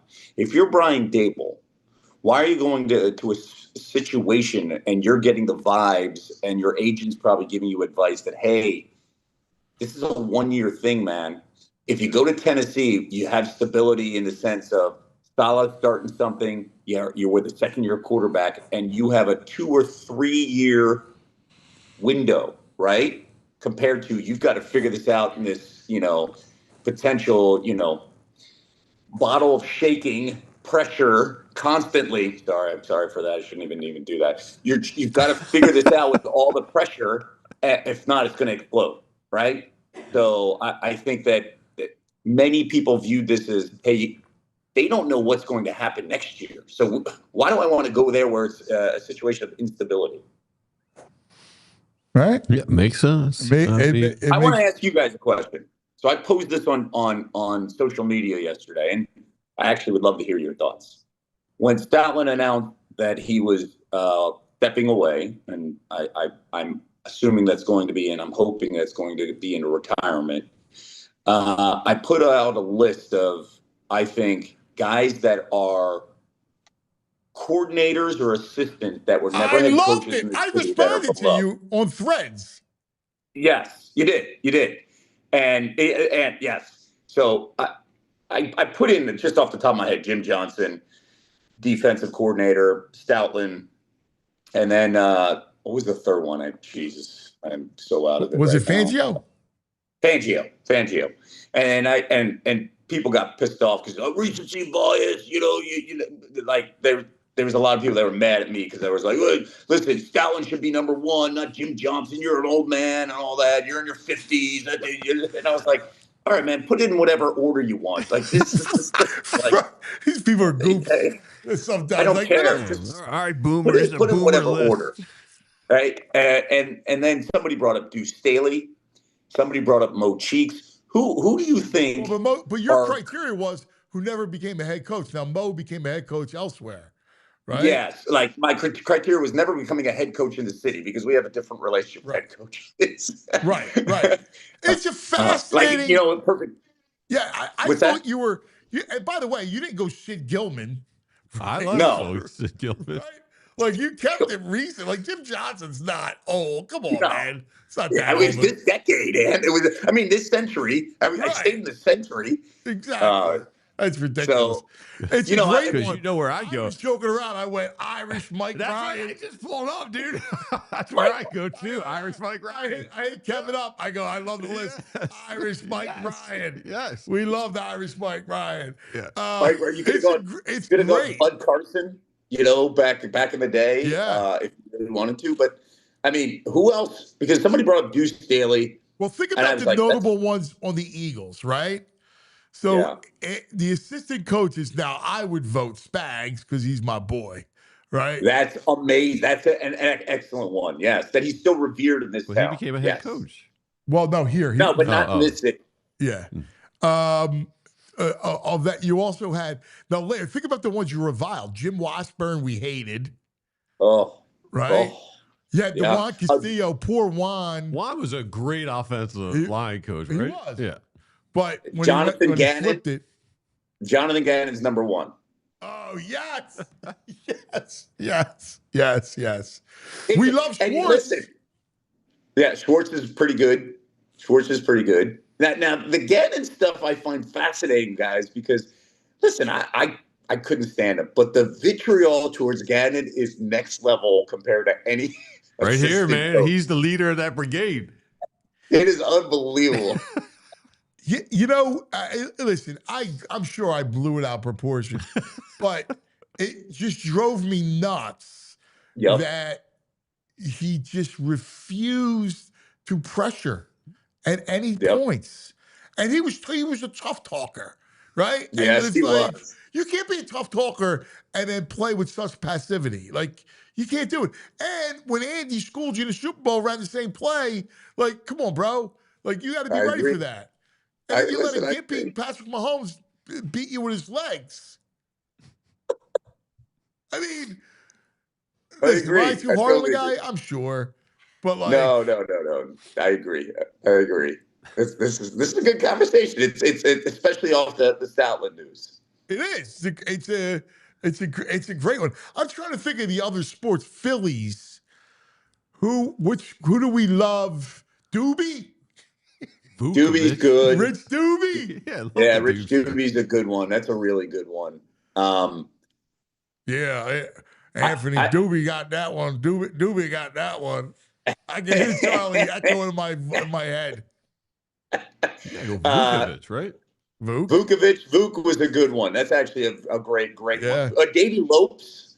I thought it's a good one. They already got them stealing? Yeah. Like in the run game.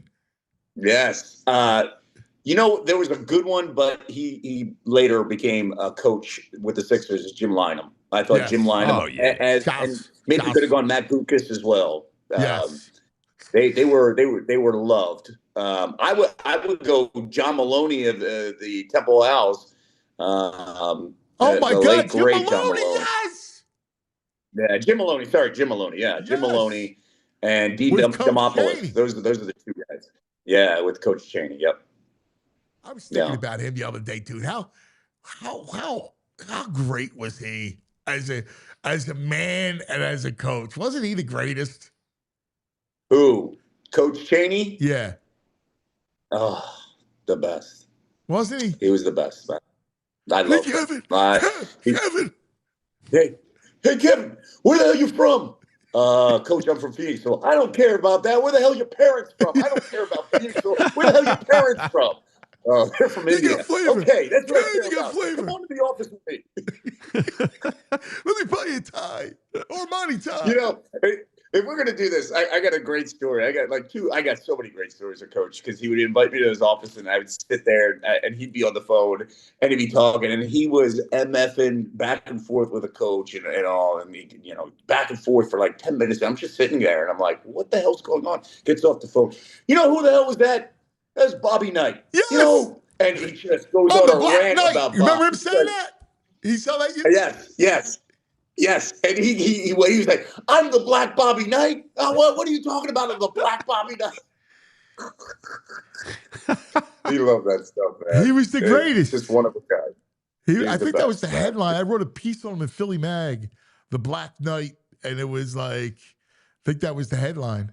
He was. I think those two guys had so many great conversations because they were so old school. They would vent to each other about, at the time, modern basketball. And I've got this kid, and like all of that stuff. Like, how would they, in today's helicopter participation trophy, helicopter mom participation trophy culture? Oh my God. John, I'll tell you what, would not fare well today. John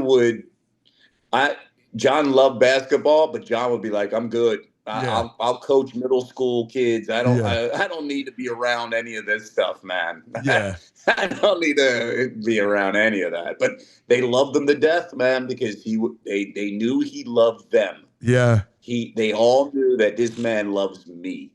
Yeah. And we started the conversation with, you got to be hard on some of your players, especially if you see talent in them. He was a father figure to many of them because he was like, "No, we're gonna do this." And many of those men now have the same little building blocks that John taught them at 6 a.m. on North Broad when no one was around in McGonigal. So, what's it been like out there, and what are your duties, your Sports Center duties? So on at 6 p.m. Sports Center your time, and yesterday we had Justin Jefferson on. He was great. Yeah. Tomorrow we'll have Michael Vick, and I'll be here till Saturday morning. Then I fly to LA, and I don't know if you guys have heard, but ESPN has the Super Bowl next year. Yes. And everywhere you turn, we're going to make sure you never forget that. So there's this thing called the handoff where Chris Berman and Booker McFarland are going to be doing the post game of the Super Bowl here in San Francisco, and they're going to toss the SVP, who's going to be at SoFi in LA because that's where the Super Bowl is, Super Bowl 61 next year, and that'll be Sunday night. And then Monday, I will be in Disneyland hosting the 5 p.m. and 6 p.m. Sports Center with the Super Bowl MVP. So it'll be really cool. This will be our whole kickoff to LA. Yeah, this will be the LA. Awesome. A year away from Super Bowl 61, and it'll be cool. Cool experience. Great to be experience. Able to be part of it. You'll be the MVP Disneyland. That's awesome. My God, that's so cool. It's gonna be you. Let's see, who could it be? Is it you and Darnold, or you and Christian Gonzalez? Like, who could it be? Yeah, I would put my money on JSN, Jackson Smith and Jigba. It's interesting you brought up Christian Gonzalez because Christian Gonzalez is going to be playing against Jackson Smith and Jigba. I know, that's what I'm thinking, that he could be a long shot MVP because if he shuts down JSN and it's a low-scoring game and the Patriots somehow win, then Christian Gonzalez could get it. Yeah, you're 100% right. I think he's like 200 to 1. And if the Patriots try to shut him down, it could be a Shaheed game. It could be where Shaheed makes a big catch and Shaheed has a big return for a score, because I really believe that I think the Seahawks are going to win.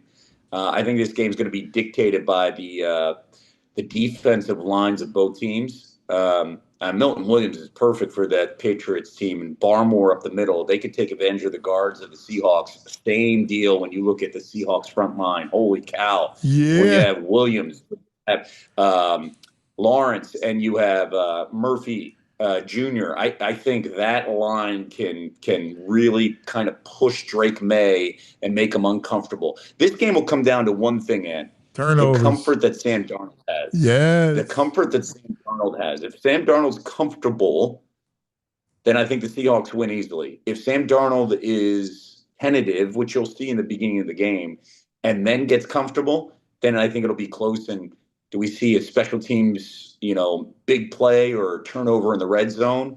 But I got Seahawks winning this game. Got it. I like it. My brother, I'm excited for it. It's going to be awesome. You're going to crush it. Appreciate you. It's great, Thank man. you, We fellas. love you. Thank you. You're the greatest, pal. You got it. Good to talk to you guys. Be good. The great Kevin Negandhi on the Xfinity mobile call-in line. We do have a busy day ahead of us. The deadline, the NBA trade deadline, 3 o'clock. Sixers, Lakers tonight, which is always great. Flyers, Sens tonight, and that's the last game for through the Olympic break. I think it'll be good for the Flyers. I think they need a break. Yeah, a lot of games compressed. Yeah, let all this nonsense settle down a little bit. Yeah, Just go to Milan and hang out. yeah. I wish I could go to Milan. Yeah. Just saying. It's cold. I don't care. I'd rather that cold than this cold. It's a better cold. The Italian cold's a better It's cold. a better cold. Of course man. it is. So damn right it is. All right. This fugazi cold we got out here. Who we got? We going back in the day? Yeah, let's do it. We're going back. We're going back. We're going back in the day with True Mark. Oh yeah! Go back to February 5th, 1980. Joe Louis Arena. 32nd National League Hockey All-Star Game. Joe Louis Arena. There was Detroit, a flyer. right? A flyer was the MVP of this All-Star Game. The 32nd one. Can you guess? There were 6 flyers on the All-Star team. Wait, hold on. This is great. 1980. Is that the year All they right. had the win streak? 35 game unbeaten streak. Yes. All right, before we go there, let me see if I can guess them. So Clark No. was not on the All-Star team? No. Really? No. Holy, Mel Bridgman? No. No. What? All right, Barber? No. Oh, yes. Bill Barber is here. Was Leach there? Yes. Was McLeish there? Yes. All right, so that is 3. You're missing a center, And then I know a defenseman, right? a defenseman, And a goalie? and a goalie. Phil Muir? No. Who was the in Pete Peters was an all-star that Pete year. Peters. Wow, Pete Peters. Yes. Uh, If you get this one defenseman, the initials are NB.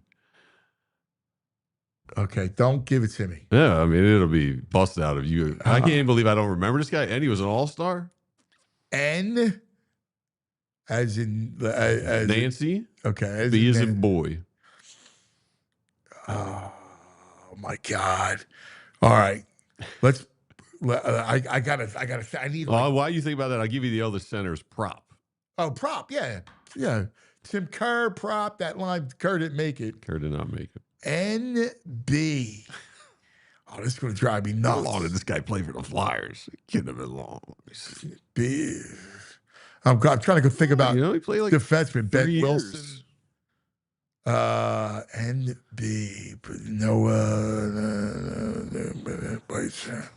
Oh my God, it's gonna kill me. First name Norm. Barnes. Yeah. Wow. Nice. Yeah. He had a beard. He had like a red beard. Norm Barnes, motherfucker. Yeah. All right, let's see it. He did have a red beard. Yeah, I knew.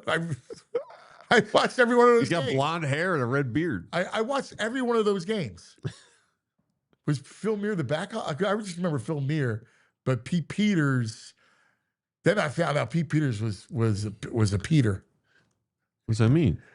He's not a cool dude? A Peter, you know what a Peter is? Yeah, I guess. Johnson. Yes. He's one of those? Yeah. Oh, man. All right, let's see the. Do we have a video or no? Oh, that was it. Yeah, that was it. Oh, Yeah. No. That was cool. Yeah. All right. That's funny, man. That's good stuff. I like it. Speaking of True Mark, because True Mark brings us back in the day, Kelly Body's upset over Stout. Oh, I mean, you have to be. If you're an Eagles fan, you got to be upset about it. Yeah.